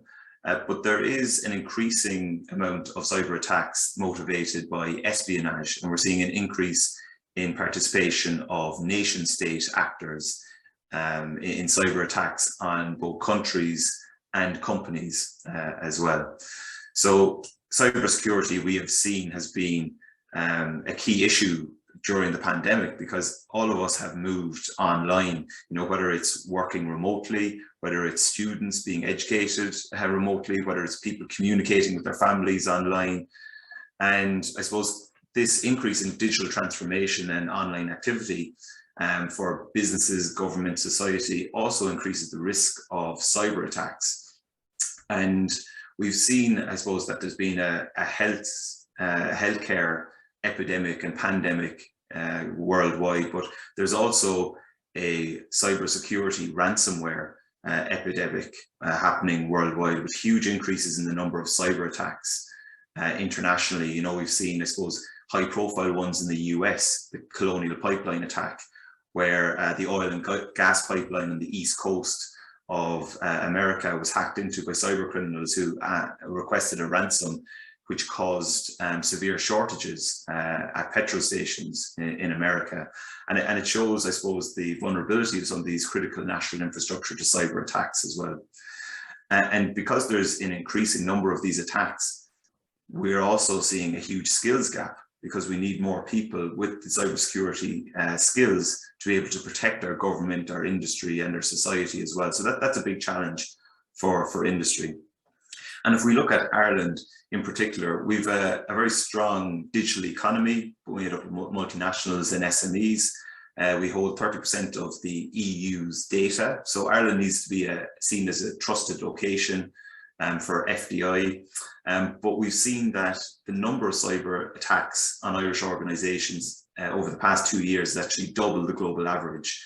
And these attacks actually cost more to Irish companies than they do the global average. So Ireland has a severe problem with cybersecurity and cybercrime, and it's becoming a threat to our government, to our industry, and to our reputation as well. And what we saw actually in May of this year was a ransomware attack on our healthcare sector, whereby cyber criminals shut down the healthcare sector, the healthcare department of government, hospitals all across Ireland. There was 80,000 devices that were shut down, 2,000 systems, and this had a huge impact on doctors who couldn't access their patient files, operations that had to be cancelled, tests for cancer diagnosis, which couldn't be done. And the remediation of this cyber attack in May of this year is still actually happening, and it's predicted that it's going to cost over 100 million euros to the healthcare sector in Ireland to actually fix the problem. And if we could have invested that beforehand, I think there's a good chance that actually would have never happened. And there's a change in perception now that Ireland would have been too small a country to be a target of cyber attacks, that it would have been large companies and multinationals. And now we kind of understand that there's a change in perception that this is all of our problems, not just government, not just industry, but it's a societal challenge for the next decade. If we look at Ireland's cybersecurity sector, we've become a leading location in Europe for cybersecurity companies. We actually have 6 of the top 10 software security multinationals located here in Ireland. We have a very strong talent pool of over 7,000 people employed in the cybersecurity sector. And the reason for this is that, I suppose, Ireland is seen as an attractive location for foreign direct investment. We've good relations with the US, already a track record with ICT multinational companies. We have an attractive corporate tax rate of 12.5%, which could go up to 15% with the OECD agreement. We're seen as a neutral and a geopolitically stable country. So we have all of that in our favour. And the result of that is we've mapped out, there's about 40 companies in Ireland that have cybersecurity operations. So some of the leading companies like Trend Micro, McAfee, CrowdStrike, Sophos, and these all have cybersecurity operations in Ireland. But outside of this, there's also a number of companies from across ICT, manufacturing, financial services that have their security operations centres in Ireland, or their product security teams here. And they're locating here because it's an attractive location, access to the European market, and that they have access to talent, which is the key requirement for all cybersecurity operations because of that skills shortage. But interestingly, a lot of these companies actually started in Ireland by acquiring an indigenous Irish cybersecurity company. And we've mapped out that there's about 60 companies in Ireland that have that are cybersecurity companies that are exporting globally already across 5 different cybersecurity domains. And I think what's really exciting here is actually that there's the beginnings of a cybersecurity startup ecosystem developing in Ireland. There's about 7 to 8 high potential startup cybersecurity companies in Ireland, one of which, Tynes, received 30 million euros in investment this year and is valued at over 300 million euros and is on track to be one of Ireland's first unicorn companies. So that's a really exciting development that we need to support as well. So that's the kind of the ingredients of the cluster. And if we go back to 2017, there was a number of challenges there for industry around the skills shortage, that they couldn't get enough of the graduates coming out of the universities, that they couldn't attract people with high qualifications and specific technical areas. And longer term, there wasn't actually enough students taking courses in computer science to go into cybersecurity roles.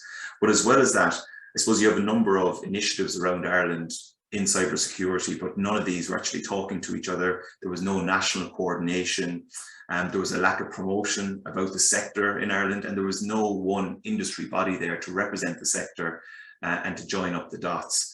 Additionally, there was a lack of collaboration between industry and academia there on course development, on research and development.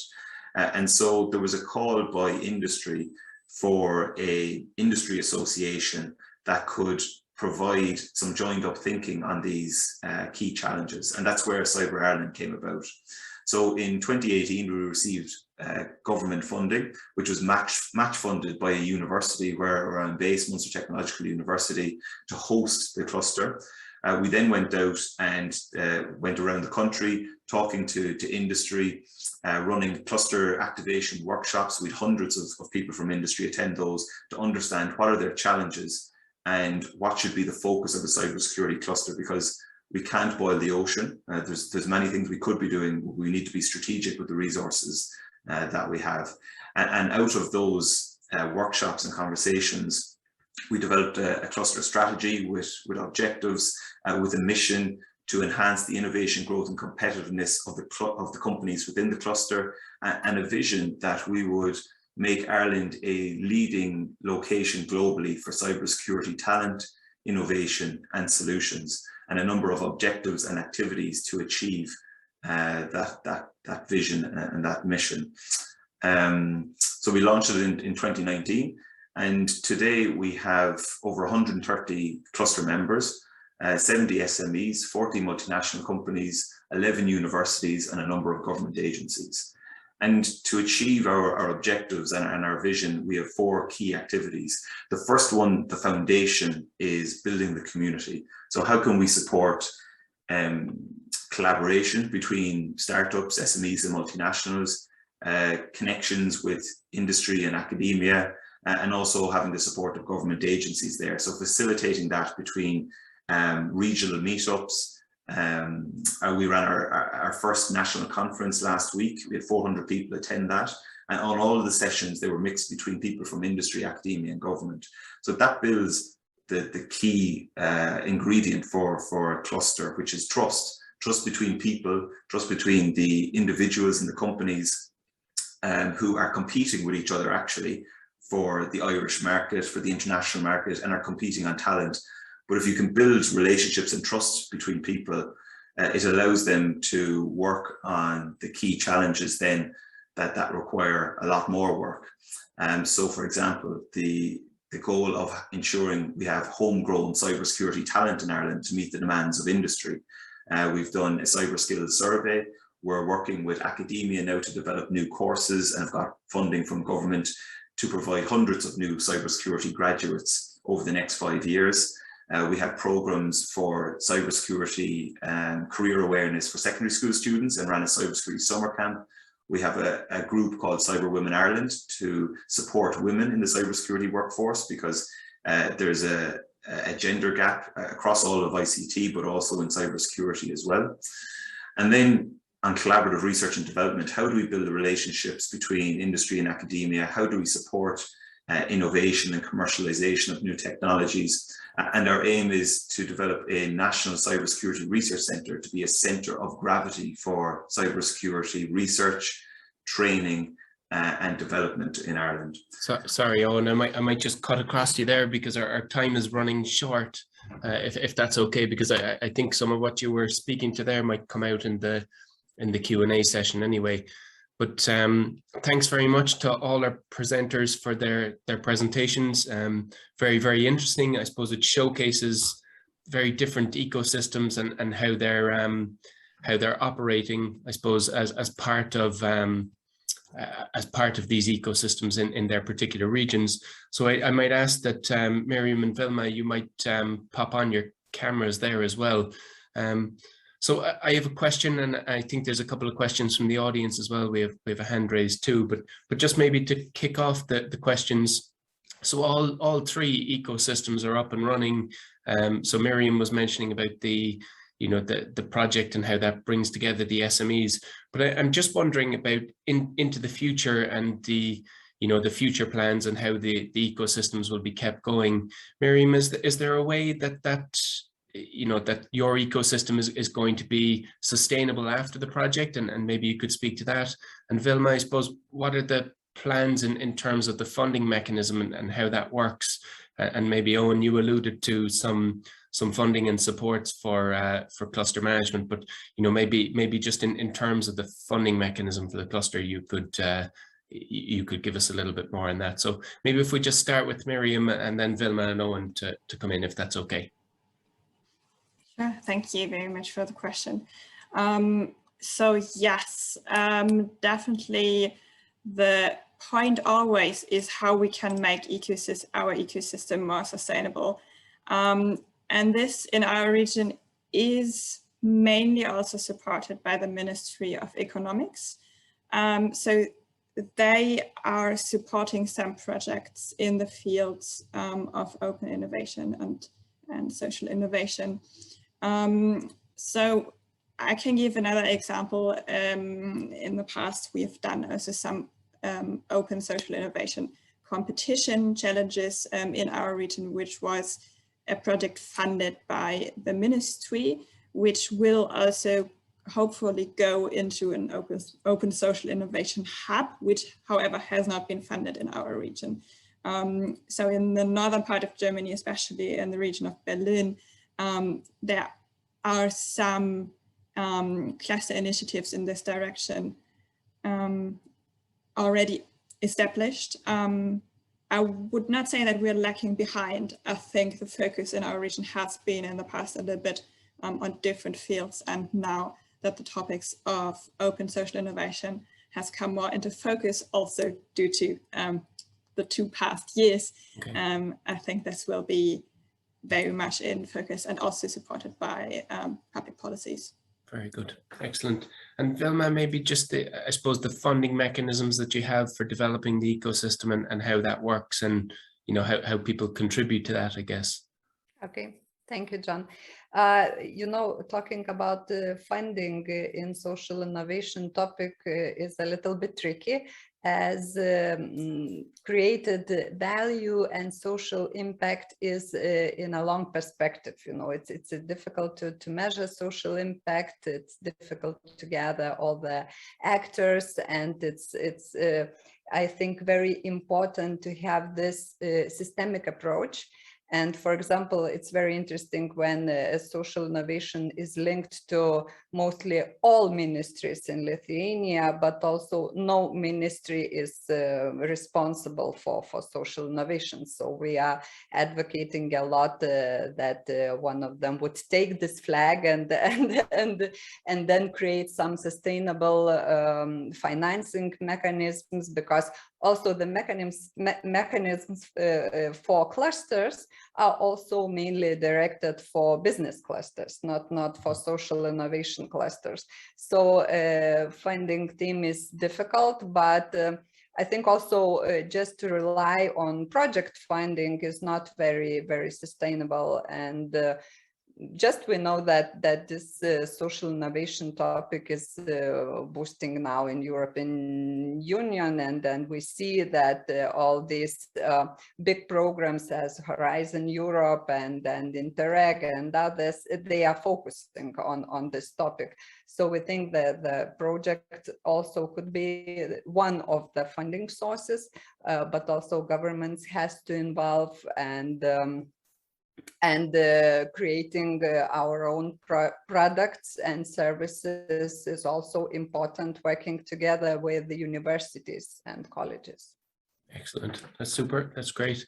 And Owen, just in terms of your model of how you keep the show on the road, maybe you could just give a little introduction to that. Yeah, so I suppose we had initial funding from government, but there was no cluster funding actually at the time back in 2018. So we had to go around to the different government departments to see where we could push an open door, and that was with the government agency responsible for foreign direct investment, because they wanted to support the multinational companies that were here. So that was where we started with.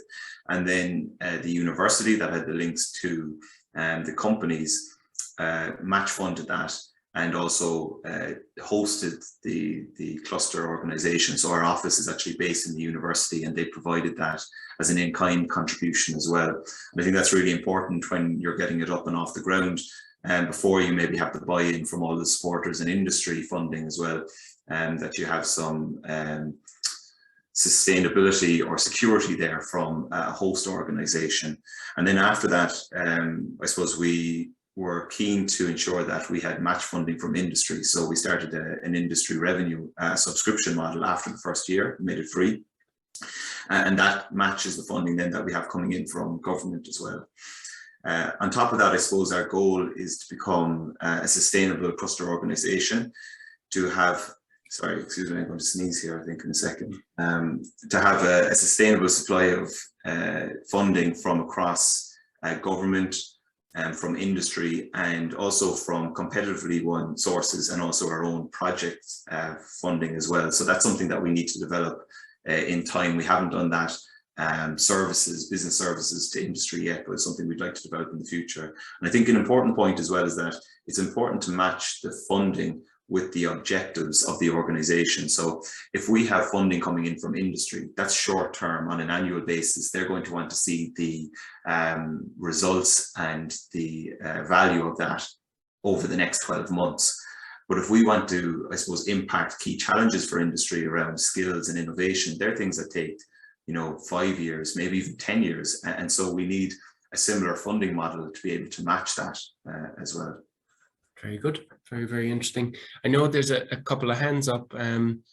Lila, are you still with us? Would you like to come in with your question? If there's anyone else, we can raise hands or we can drop them into the chat and we can put them to the panel.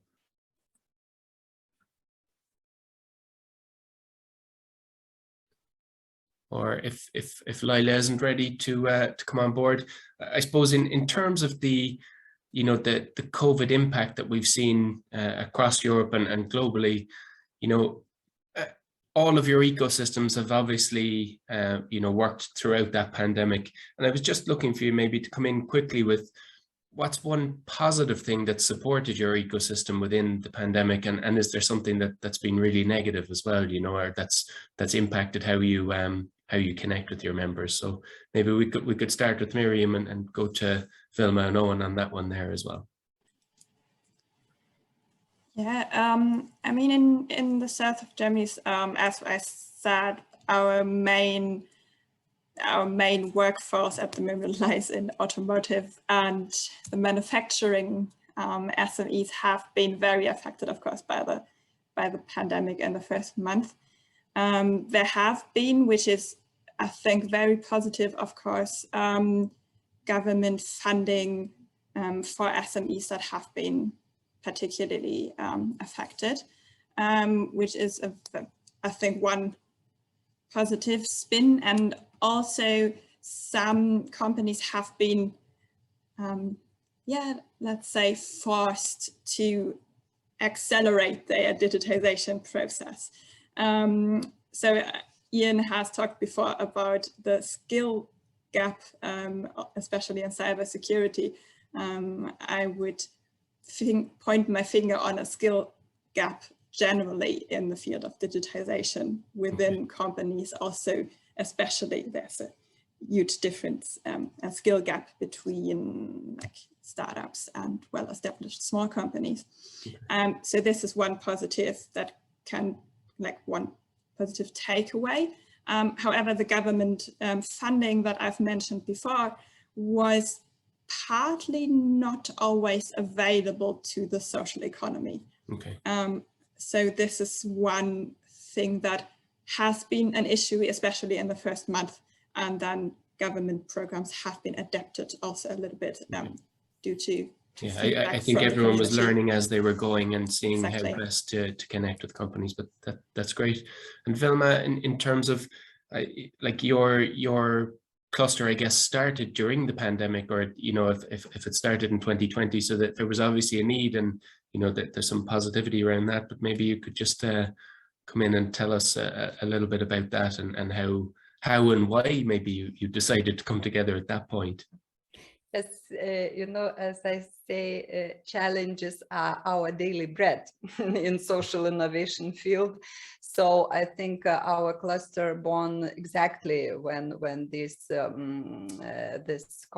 pandemic started, but it didn't affect our organization very much, as we still do not have physical office. For example, we all work remotely, and some difficulties, I think, were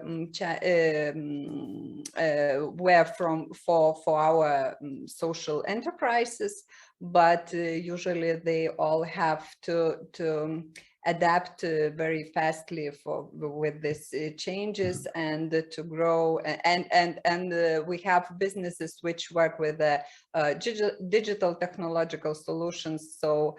So we just had to cope and to face these challenges, and I think that we did well. So just, you know, digitalization, as Miriam said, is very important here. And of course, it's difficult when in regions we still have this skill gap, and we have to work with it. Very good. Very good. And finally, Owen, to yourself, in terms of, you know, one real positive for the cluster during COVID, and maybe something that's been a difficulty for you to overcome. Yeah, look, I suppose the challenge has been the move to online for the cluster itself. You know, our bread and butter is connecting people and building the community, and it is more difficult possibly to do that online, but we've had to adapt to that, to online events. Even this afternoon, we have a virtual SME multinational networking event. So we've had to adapt to that. And then for, I suppose, the industry, there was a challenge there when there was a pause on investment and cybersecurity projects, and there was a particular squeeze on SMEs, they found. But after that initial maybe 6 months of the reaction to the pandemic, we've moved into, I suppose, a phase of, you know, we're living with it, and afterwards, you know, I suppose where we're coming out of it, into a new phase of growth. And we've seen that there's been large growth in the cybersecurity market internationally. It's growing at 10% per annum. So there's a huge opportunity there for Irish cybersecurity companies to tap into that international market as well. And I think a real positive that came out of it was the collaboration between industry and government and academia. We saw that in response to the ransomware attack on our healthcare sector. And also we set up a program called the Cybersecurity Assistance Scheme, where people from industry would volunteer to be on a panel of cybersecurity experts, so that in the case of a cyber attack on the healthcare sector during COVID-19, they would be available to be called on by the government. So that panel of experts from across the country was actually made available to government when the cyber attack happened. We had no idea that was going to happen. It was, I suppose, quite fortuitous that we had put something in place there. Yeah, very good. And especially, I suppose, to have that on call when everyone was floundering, I guess, you know, because we saw the impact of that here. I'm just keen to see if there's any questions from the audience. Maybe you could pop up a hand, or just looking through the list. Or if we want to stay on time, I guess, maybe we can, if there aren't any questions, we can bring our session to a close. But I'd just like to thank you all for your presentations. It's great to understand, I suppose, that the various different types of ecosystems that are operating across Europe, and how the project has interacted with some of those over its duration. So I guess it's back to the studio in San Sebastian then to Xavier and Yesenia. Thanks very much for your presentations, everyone. Cheers. Thank you. Thank you. Thank you, John, and thank you all the speakers for this interesting roundtable. I guess that we have all learned a lot of new things, and we have things to reflect about onwards. And now let's move on to the next thematic session, in which we are delighted to present the 2 pilot actions that we were awarded, if you allow me the expression. We are really happy to host today Città Metropolitana and Vitseme region. Both are going to present the 2 pilot actions that we had in the project's framework. In the first one, eHealth Territorial Lab, Fomento is one of the partners, and the other one, the 2 main actors are Torino, which is acting in the 2 pilot actions, and Vitseme. So I was forgetting. Thank you, John, and all the speakers also for sticking to the time. So we are now well with our schedule, and we'll give you the floor, Claudia, to let you present this interesting pilot action, which is giving good results. We are really happy to collaborate with you, and so happy to have you here, Claudia, today, and thank you for this fruitful collaboration that we have had in this framework. Thank you, Xavier. So I try to share my screen, if you let me. Yes. We already seen your. Okay. Okay, no. Do you see? No. Okay. Yes. Okay. Do you see properly? Yeah, thank you. Okay. Floor is Thank yours. you. Thank you. So thank you very much to you and to all Fomento San Sebastian staff to give us the opportunity to present our pilot action today in such high-level quality event.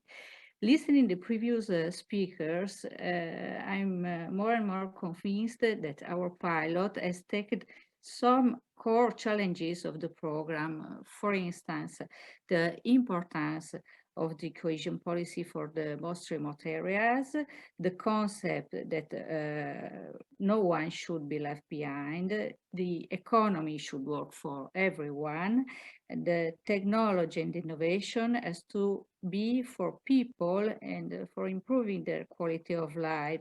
But there is also an issue linked to the social acceptance of innovative solutions. So, some few words to introduce the why, how was the idea for our pilot action born. So first of all, the opportunity to enhance the work and reflection with our stakeholders. The project, the ecoRIS project, enhanced the relationships between metropolitan city of Turin and local stakeholders. This sharing and dialogue has led to new ideas and collaboration, and it has also underlined the role of the metropolitan city to be a coordinator, facilitator, and booster of the local economy, the local ecosystem, creating opportunity of confrontation with the stakeholders. Then a core activity of the ecoRIS3 project was the sharing of good practices among partners. Thanks to this experience, we knew about the Donostia experience from Fomento San Sebastián. We were inspired and we started a collaboration with these two actors that lead to the presentation of the pilot action linked to the testing of e-health services in some municipalities, in a more peripheral area of our metropolitan city. Then another key point was the e-health ecosystem international seminar. We organized here in Turin with the support of the main actors of the Piedmont healthcare and innovation ecosystem. And finally, the relevance of the topic. The innovation for health is a big challenge dictated by the many needs that the demographic changes and the progressive retreat of welfare require. Digital technologies have become a reality in current societies, and they offer the opportunity to completely innovate the entire healthcare sector, putting patients and its center. The COVID-19 pandemic also has highlighted the need for a change in the way medicine is conceived and organized in all its components, regulatory, organizational, and technological.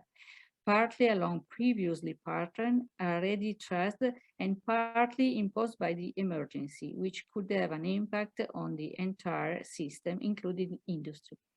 The health is therefore at the center of the local development strategies, and it is one of the priority axes in the program of both regional RIS3 and our Metropolitan Strategic Plan, which is the policy and planning act for the social and economic development of the entire metropolitan area. So, now, after me, the topics consortium that is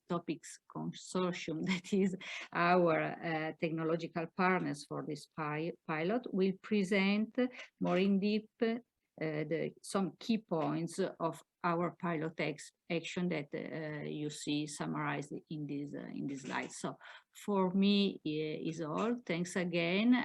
Stay with us, and all your questions are really welcome.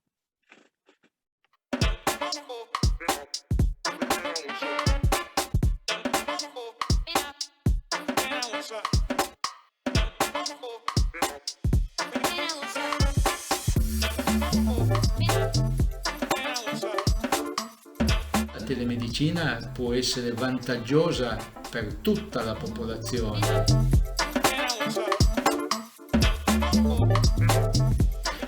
permette appunto di avere una rilevazione di alterazione di parametri che consente un intervento tempestivo precoce e quindi una riduzione in termini di ricaduta di domanda di servizio sanitario e in termini di benessere mantenuto da parte della persona.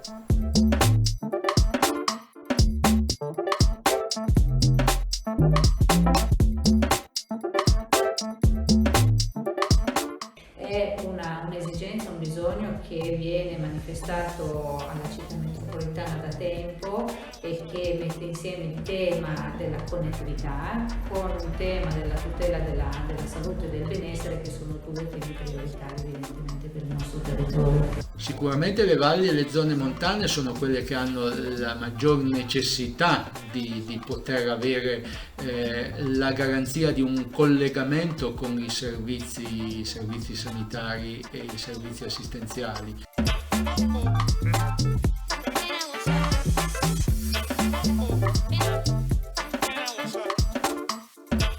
Direi che i risultati sono stati assolutamente molto superiori alle attese, quindi il sistema adottato credo che abbia rivelato tutta la sua funzionalità e la sua efficacia. Il territorio è il luogo dove le conoscenze e l'innovazione fluiscono e per noi questa pilot ha rappresentato esattamente questo tipo di concetto.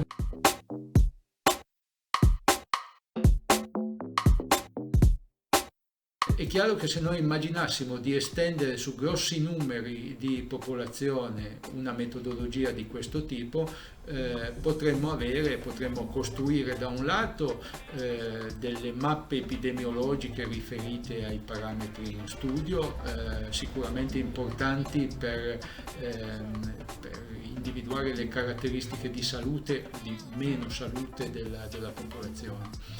Ma in un'ottica individuale è chiaro che il grosso lavoro sarebbe un lavoro di prevenzione.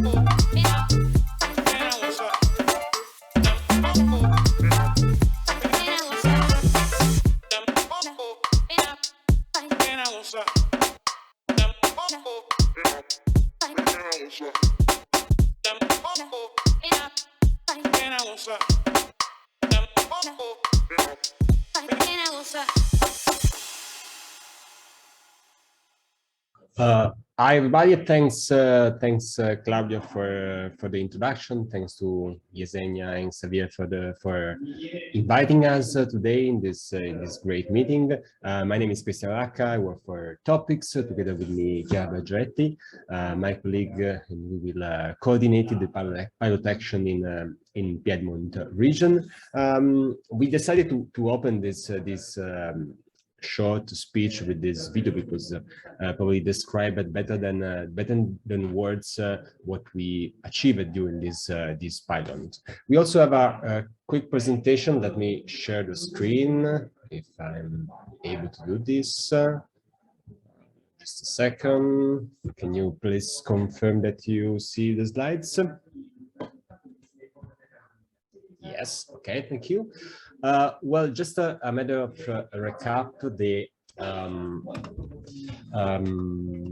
the pilot action deals with the monitoring of health and physiological parameters of a sample of elderly people. Basically, the goal is to increase the ability to detect situation of fragility and to allow the preventive identification of anomalous worsening of health conditions.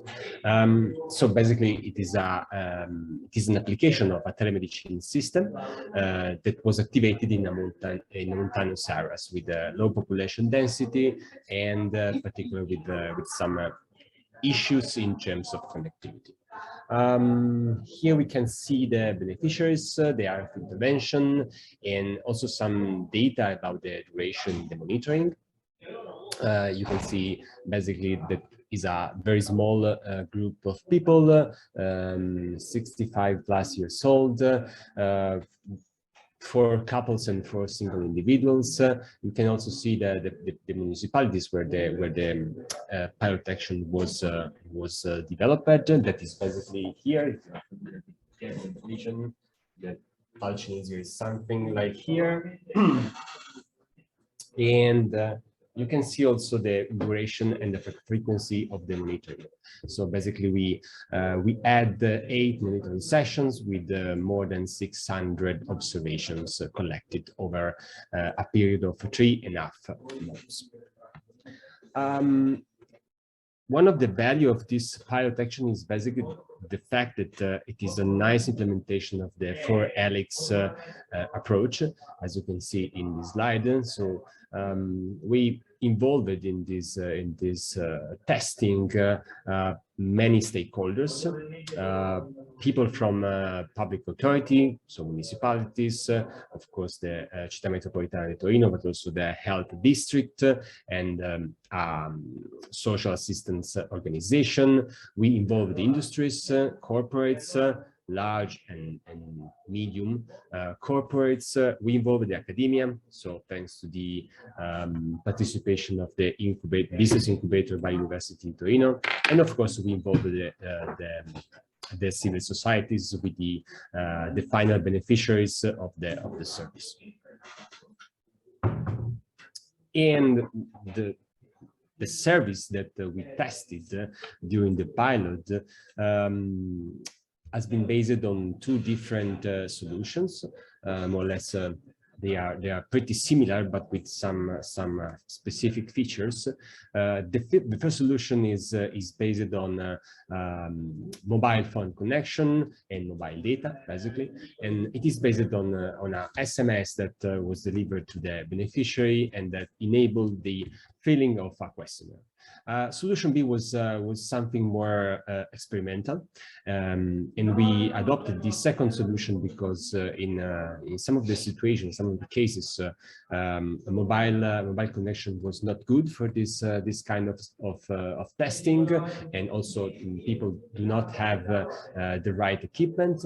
So we used a second solution, again something more experimental, based on fixed wireless access, so point-to-point connectivity. A native application, a beta native application, and we provided to beneficiaries the tablets to interact with our system. Well, again, these 2 solutions have the same objective, the same purpose, and they are slightly different. Solution A, the first one based on a mobile connection, is something more reliable, and particularly it is more tested by the service provider. Solution B leverages the fixed wireless access. That is a very nice solution in case of low connectivity, so it is particularly fitted in case of mountainous area and low density population areas. And also the presence of a native application will enable some additional interesting features like push notifications, and in the future probably a better integration with the monitoring devices. I think this is the main aspect what we achieved in this pilot action. And as you have seen from the video, from the direct comments from the general medicine doctor that was involved, the feedbacks are very positive. But probably Kia will explain better in a few minutes. Okay. From my side, I provide you with a brief overview of the methodological guide, which stands as the main output and also the main deliverable of the e-health territorial pilot action. The first version of the guide was released in December with the idea of updating it and finalizing it according to the implementation of the guide. Okay. Key points of the guide were agreed with Donostia, which is the best practice pilot action aimed at drawing inspiration from and potentially transferring experience in the local ecosystem. We maintain the guide index pretty unchanged, apart from the last point, the last key issues on which I will focus afterwards. What I would like to focus on the most is the structure of the final version of the guide. We consider important to track all the progresses and major steps which contributed to carry out the implementation of the project, which then resulted in transferable standards and procedures. The idea standing behind was to track and highlight even obstacles or criticalities in order to improve and learning from mistakes or difficulties we faced. That's why we consider to analyze each key point in a sort of 3 stages, so pre, work in progress and post. Therefore, we started from suggested action, then issues and finding we found out to be relevant during the implementation, and finally ex post consideration, fine-tuning and additional suggestions. As regard the content of the guide, in this slide you can see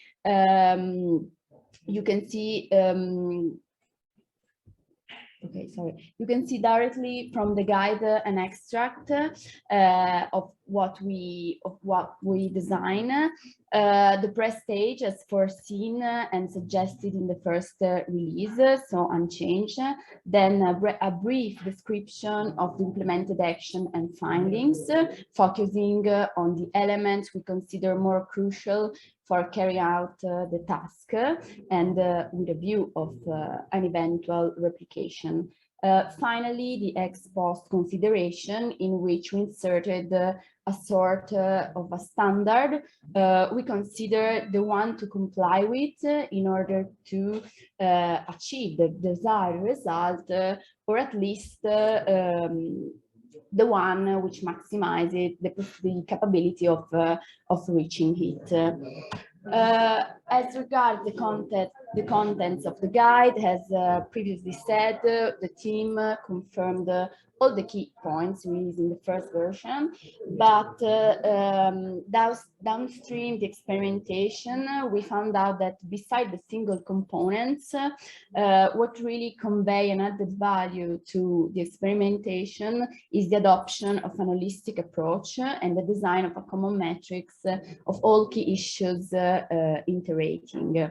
Thus, different topics cannot be addressed separately, but connection and overlapping must be highlighted and managed in a systematic way.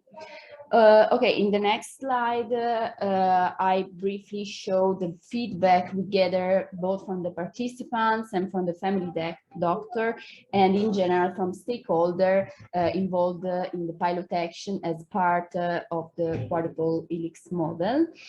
And in general, feedback resulted to be highly positive from all the stakeholders, and as you can see here, we reported some insights and suggestions from both beneficiaries and the doctor as well.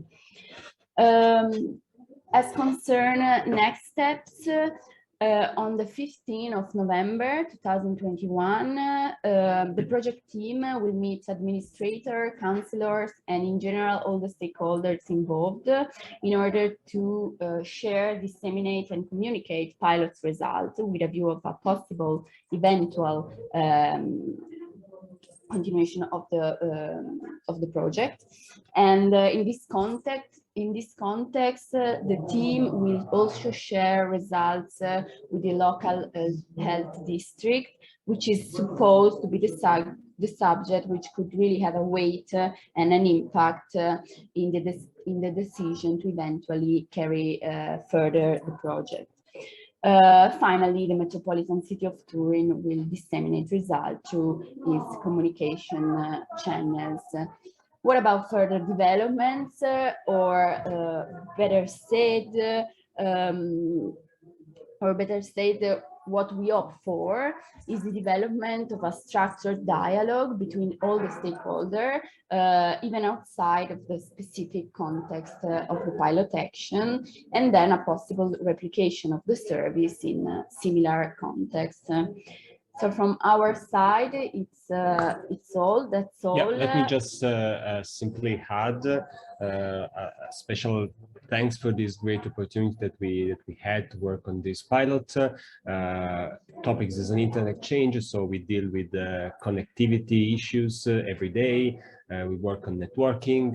In this case, we leverage networking and network connectivity to help people in these mountainous areas with a specific nice and societal purpose. So it was a great opportunity for us to put in practice and to boost our mission with societal scope. So thank you very much. And in case you have any additional questions, of course, we are more than happy to answer you. Thank you. It's been a pleasure for us, first of all, to assist to the presentation, but also to work with you in this pilot action. And as we are running short of time to let the second pilot actions be presented, just let us ask you a question, which was one of the topics we discussed in when we were just working or approaching the end of the project, which are the next steps, which is the scalability of this project after the success that you have already shown. The question is for us, so for Claudia, it's from our side. For the Torino team. Yes, from our side, as Chiara said, we organized this meeting the next weeks, and the idea is precisely to discuss what are the possible implementation. We can see two layers, let me say. One is local layer, so is a continuation of the activity on the same territory, and of course we need to find the proper stakeholders that take care of this service, that will manage the implementation and the future development of the service. And there is a second layer that instead is the replicability of the pilot action, or in general of this monitoring system on a wide territory or on a different territory. So in this second case, we need to find a new proper group of stakeholders in order to replicate the environment, and the methodological guide that we create is precisely to help this process and the replicability of this project in different areas. And then of course we have to see what happens and what are the right stakeholders. Just to add a thought, so from our point of view, the best way to replicate and to scale this experience is to put in place all the activities and the action that we can do to embed the results inside the policies at regional, mainly at regional level, because the competencies, most of the all the competencies linked to the health sector are at the regional level, and also a lot of competencies linked to the innovation system are at the regional level. So our effort is more linked to this kind of activities. Thank you very much. And it is actually great to see something very tangible that is coming out of the ecoRIS3 project. And this is just one example. Thank you, three of you, for participating and for delivering the presentations. And so don't stay here. We will go now to the second pilot action. It is a pleasure as well to welcome our partners from Dissemination region, Liga, and Rita and Anna Maria, that will participate in this session, in this slot. They have a pilot action for testing innovation managers in the regions, and they will show the results of the project and of the pilot action. I don't know if I'll give you the word, Rita, and then you coordinate with your colleagues there. Thank you.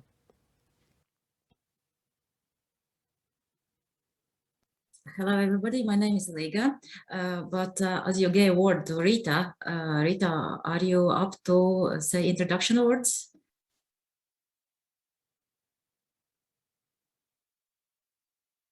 I believe I will continue. Maybe then Rita will join us.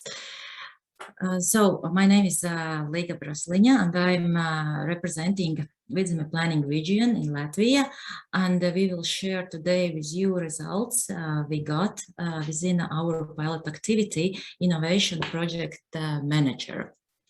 And there was, before we are starting with the results, it is important to highlight where the idea, the source of activity came from.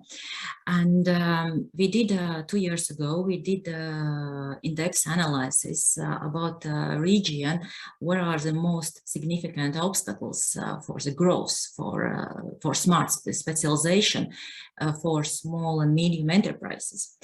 And we figured out that there are 3 key barrier blocks, and one of it is related very much with human resources. And this human resources barrier was divided in 2 main areas. The first area was skilled labor, skilled talent to build up innovation, and the second was insufficient resources within enterprise, because usually the enterprises, they are very much made to deal with operating issues a company has on daily basis. Only large companies can allow to dedicate skilled high added value resources for research and development. Therefore, that was for region was a key obstacle, and therefore came idea, this idea came mainly from good practice from University of Turin, incubator practice, how they are dealing with transferring knowledge, academic knowledge to small, medium enterprises, and the way how they are boosting innovations within companies. And that was very inspiring when we did this case study, that Italian colleagues highlighted a lot mentoring importance within this cooperation. And later on, when we did this knowledge transfer, it was highlighted again and again, importance of project manager, importance of synergy between teams to reach the result. And based on this knowledge transfer, and based on this good practice, and based on our study, we developed this pilot mechanism, how to support companies in our region to speed up, to lead up innovations. And for cooperation, we invited innovation agency Innomatrix, the one who could help us with both approaches. The one academic approach and the second one empirical approach, because it was very important for us to highlight at the very beginning one of the key performance indicators, that in case activity is successful, we can replicate it, we can transfer it to other activities. Therefore, this theoretical framework and background was very important, that there is not just ad hoc approach dedicated to one company, but that we are developing something sustainable. We can, in case if it works, then we can repeat it. And what are the results? Activity started last year, November, and it was finished September this year. And and the 5 companies were involved within pilot activity. The one was one of the largest ice cream producer in Latvia, Ruina. The second one was one of the most innovative breakfast cereal and ready-to-eat meals producer, Felici, with the brand Grazie Laboratories. The third one was soft drink producer, Valmiermuža, very well known and very well and loved brand within our country. And this first one was cheese producer Madonna, and the fifth company within this pilot project was construction material producer Pachama Industries. And as I mentioned previously, there was strong theoretical academical background framework how we approached to innovation managing process for the companies, and the process was divided within 6 stages, where the first one was detailed ideas, innovation idea commercial evaluation, to understand, is it worth to spend resources on this, is there a market, and a lot of other questions. The second stage reflects on developing ideal theoretical concept around this, around this innovation concept idea, how to develop it in theoretical way within the mindset, how it would look in an ideal world. And then if it fits with first stage KPIs, and if it's still for a company appears commercially attractive, then idea goes to the third stage, which is development of prototype. And then it goes for first industrial batch production, how this industrial batch goes on, does it fits well within the production process within the company.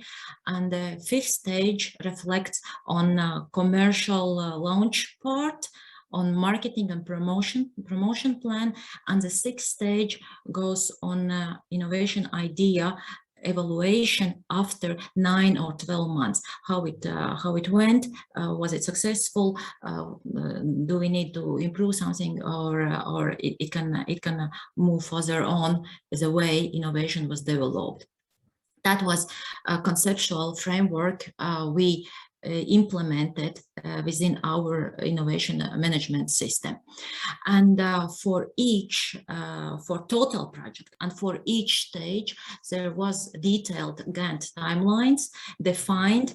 And actually this Gantt timeline was the key document to monitor, to evaluate the project, how the project is going on, where we are speeding up, where we are lacking behind.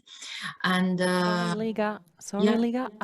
Yes, we cannot see the slides. I don't know if you have the presentation, you want to continue with the slides, or it's just that's going to come after. No, actually the slides are on, but you cannot see it. Yeah, I understand. So one second. Yeah, it's a shame you didn't say it earlier. Can you see it now? Yeah, we see it now. So, yes. Okay. Okay. Then I will leave it with this framework, and I'm very sorry you didn't see it. Next slides. So. So one second. Actually, it was very important that there was visual material to support what I said. So can you now see it? We see them now, yes. Yeah, okay, thank you. So here comes the most, as I mentioned, those significant obstacles where I highlighted the human resources, and from top 9, 4 of them were related with human resources. And here's a visual material, what we did together with Italian colleagues. And our partner for this activity, and the results. And here are the 5 companies, and here is the process I just described with all the stages, how we went through with each of the project through those stages. And between those stages, what I didn't mention was this Luxophore guide. Are we continuing or are we skipping? Because for as we have figured out a lot from discussions with companies, that for companies sometimes it's more important what company is not doing versus what it is doing, especially for innovations, where innovations are very risky area to invest. And here is a visualization of timeline we worked with during the pilot project, and that kind of timeline went, there was one total one for the project, and there was separate ones for each of the stages as well. And as I mentioned, it was very important for us that all the activities has been structured and repeatable in case if it's needed. Therefore, for each stage there was a questionnaire and the KPIs, and we always looked when we did the monitoring twice a month. We always looked what like we expected, and what did happen, and what should be done to overcome it, or is it overcomable, or maybe we should skip it. So we kept monitoring all the time to avoid of innovation unsuccessful further development. And let's take a look on a deeper look on each of the projects. So the one of the projects was related with cheese producer in region Madona, and as a lot of dairy companies, they are facing the problem what to do with whey. The whey is a side product from cheese production, and this whey is actually very high nutritional product, and companies, usually small medium companies, are giving this way just away as low added value product for fertilizers or for animal feed or etc. And the company wanted to develop high added value product, and we connected with scientists, and they did theoretical secondary research on the technology innovations where the base material is whey, and we found more than 20 already with technology 9 level approaches what to do with whey without any additional new research what to do with it, and the company discovered that they can use it successfully with existing company resources in cosmetics, in baby food production, in another type of cheese production, in functional other type of food like butter production, even in biofuel production, or in the fertilization area, or in chemical products area. And company decided to move on further with another type of cheese production, ricotta cheese, and then there was a second stage scientific organization involved to develop prototypes of this specific ricotta cheese made from the specific way the particular company developed. And key achievements within this project was this ability quickly extract information, scientific information, where the whey can be how the whey can be produced and used within this small medium enterprise, and what are those opportunities for them, commercial opportunities, not just theoretical technological opportunities. There was a very fast and productive team communication, and there was extremely good communication with technology scientists, with highlighting scientists, because the key challenge where we lost 2 months was cooperation with scientific institution, which was much more slowlier, and at the end we didn't reach the result. But the private scientific company and individual scientists, they provided information, feedback, and cooperation much faster. So that was one of the lessons we learned. And the challenge was production periods connected with scientific research periods, because the way we needed was only we needed it fresh. Therefore, we needed to manage a scientist timeline with production timeline, and there we lost a little bit of time. And there was another learning, what I heard in today's conference as well, that actually this is relatively very short time to develop an innovation that serves the company's long-term growth. And we had to speed up, but normally the innovation still keeps going on, and hopefully next year it will be available for commercial use as well in the retail. And the second project was ice cream project, where a company wanted to develop innovative eco packaging with added eco spoon. And there was a very clear goal set at the beginning, and we jumped into the third innovation stage at the very beginning, and without evaluating or building conceptual frame around it, because there was very clear need, very much related with new regulation on eco packaging. And there was a very clear activity plan. We called up more than 200 production companies over Europe region, asking for their capabilities to develop this idea of this eco packaging. And we worked closely with more than 20 companies, and at the end there was 2 companies chosen, the ones who were going to provide this new innovative package. Unfortunately, I cannot share the drawings and the ideas, because they are not realized, they are not retailed yet. But this is one of the projects where we are very happy to develop to gain such a quick result. And the key achievements was this wide range of eco packaging manufacturers list, and actually the company can use that list for further innovation developments as well. And it was a success that we managed to find and to cooperate with them, and all 3 parts were satisfied with the result, and there was very productive and dynamic cooperation with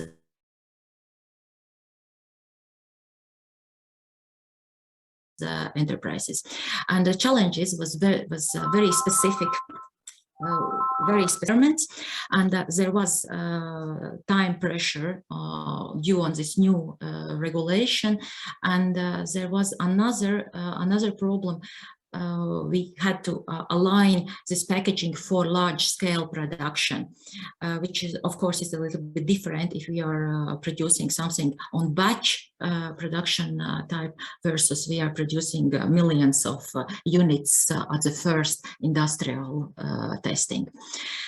The third project was, as I mentioned, soft drinks producer Valmiermuiža, and the idea was to develop natural base isotonic drink, and this was one of the successful projects where we started with a very early stage 1, and we finished it with stage 5, where product is already for retailing, for test retailing, and flavor tests are still going on, and 3 flavors are available, and when the flavors and the leading flavor will be promoted next year when the season will start. And we went through all the stages perfectly according to theory. Of course, there was the happy moments and challenging moments as well. And the happy moment was that we managed to develop a recipe within technologists of laboratories of Valmiermuiža. We didn't had to ask a scientist to join to the team, and it was because our innovation managers had a previous experience to develop such products, and they gathered information for company technologies, and they figured out how to develop it. So that was one of the great achievements we are proud of.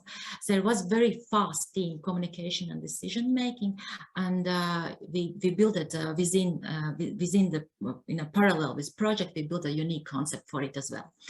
And the challenges was longer time to develop recipes and plan, but that was because the company did it itself.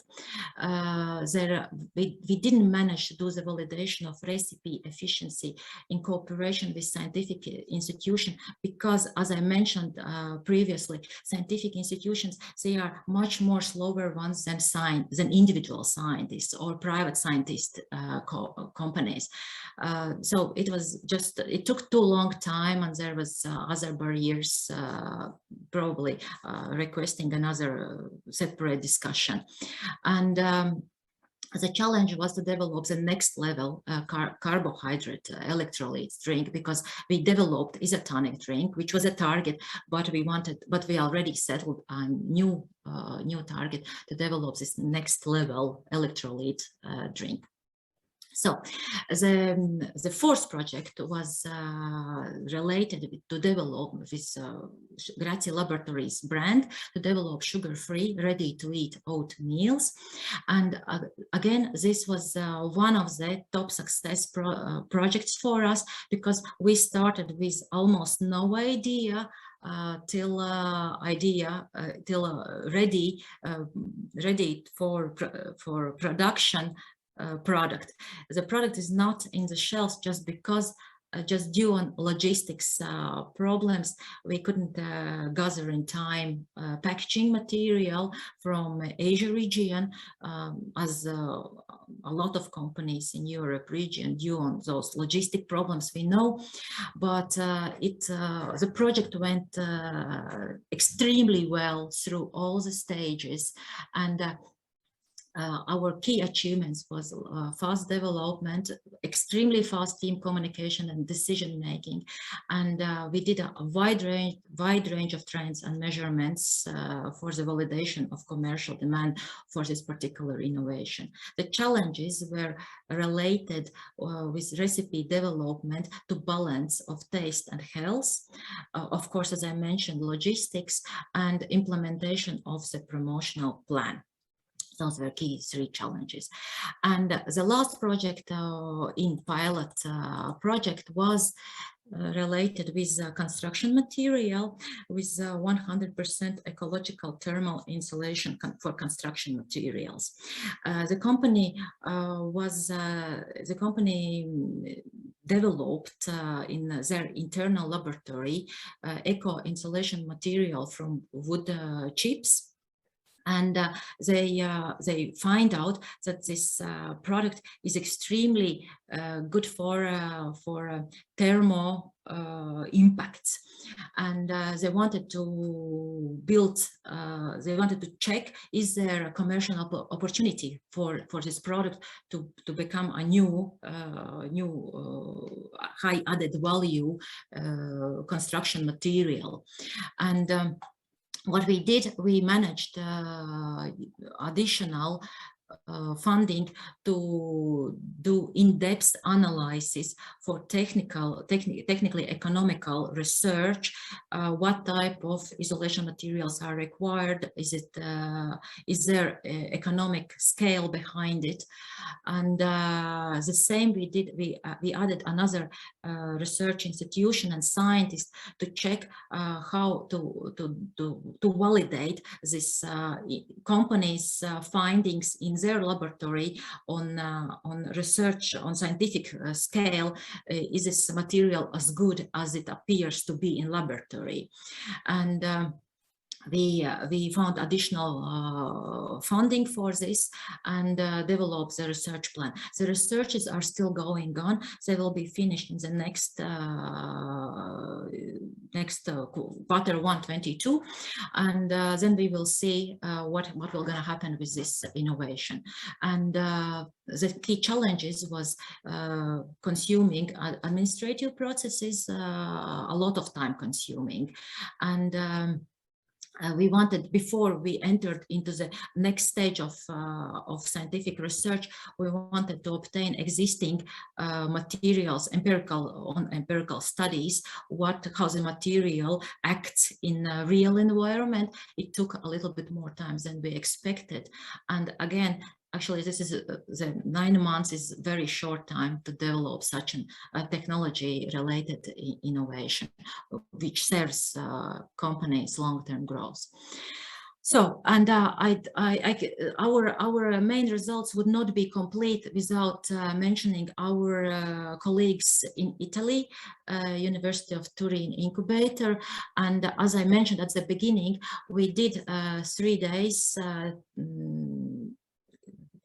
information transfer, best practice transfer to obtain Italy experience. It was a very productive 3 days, and we are very happy our Italian colleagues shared their findings and tips how they are managing innovations in their region. And we talked a lot about innovation management systems, about this mentorship approaches, about evaluation tools, and we paid a lot of attention practically how to do that we are reaching the goal. Not we didn't talk so much about impacting factors as much as practical tools, how to support companies that they can spend resources in a sufficient way to reach the innovation result. And that's in a very brief format it from our side. Thank you.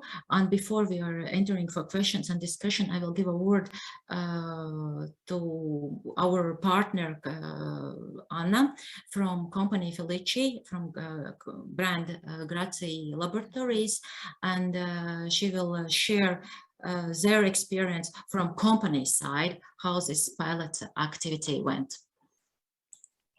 Thank you, Liga, for introduction. Thank you, everyone, for having me in this event. And I will be glad to share our feedback about this pilot action. What I would like to say is that the impact of the program will be long-lasting for us, not just with regards to development of these specific products, which we really hope to launch at the mid-November in Latvia, and hopefully soon afterwards also in the rest of Europe where we're working. So yeah, why it will have a long-term impact and why it is important, because like a professional with a critical eye just went through and looked to our current innovation and R&D processes. And that was very, very helpful, because it helped to see maybe the things that in the day-to-day work you don't see, because that's just your typical process, how you're dealing with the projects, with the problems. And yeah, this specialist just helped us to and challenged us to maybe make the processes better, just to streamline them. So yeah, that's why the impact will be long-term, because we will, and we are also right now when we're working on new products, we're still taking into account everything that we learned during this process. And we have implemented some also specific actions into the process as it is right now.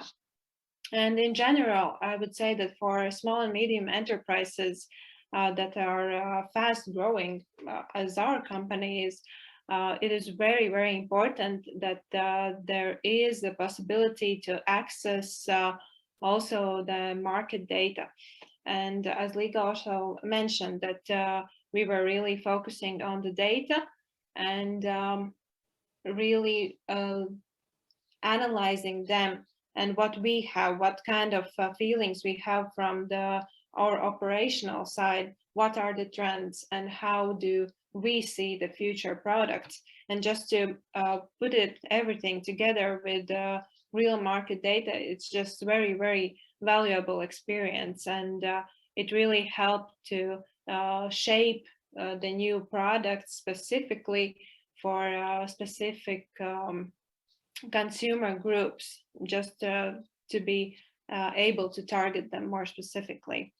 So yeah, all of the information and actually, of course, we can gather as a company a lot of information from day-to-day resources.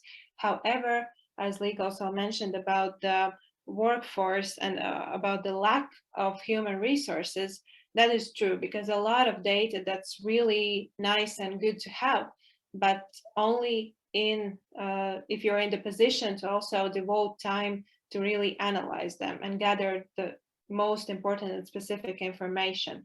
So that is also something that the program helped us to be more, I would say, maybe not critical, but just to analyze the information more quickly and to understand which are the most important parts that we should look at also when thinking about our future new products.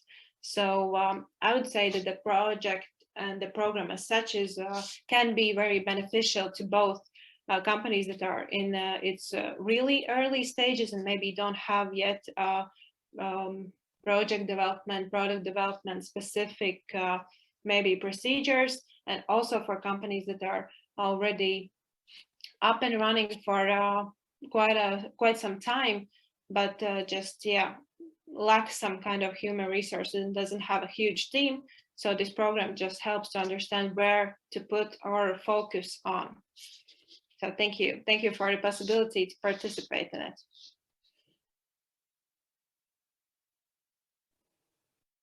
Very much for the presentations, as well for the practical experience from a company. Thank you for joining. It was a very complete presentation, very detailed, and we're really happy that all those things happened during the pilot action for the last year. So thank you very much for your time.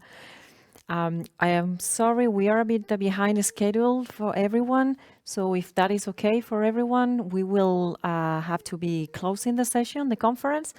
So thank you everyone for joining this conference. It was a great opportunity for everyone to learn about ecosystems. We learned about programs, technology, but especially about cooperation, that this is a word that everyone used in their presentations, and it is very valuable for us to witness this cooperation and these tangible products and tangible projects that have been developed during this project. We're very happy that this is a very good starting point for the phase 2 that we are starting right now within the 5th call activities. And tomorrow we will have as well the opportunity with the partners to join this session, this steering committee meeting, plus the workshop for the 5th call.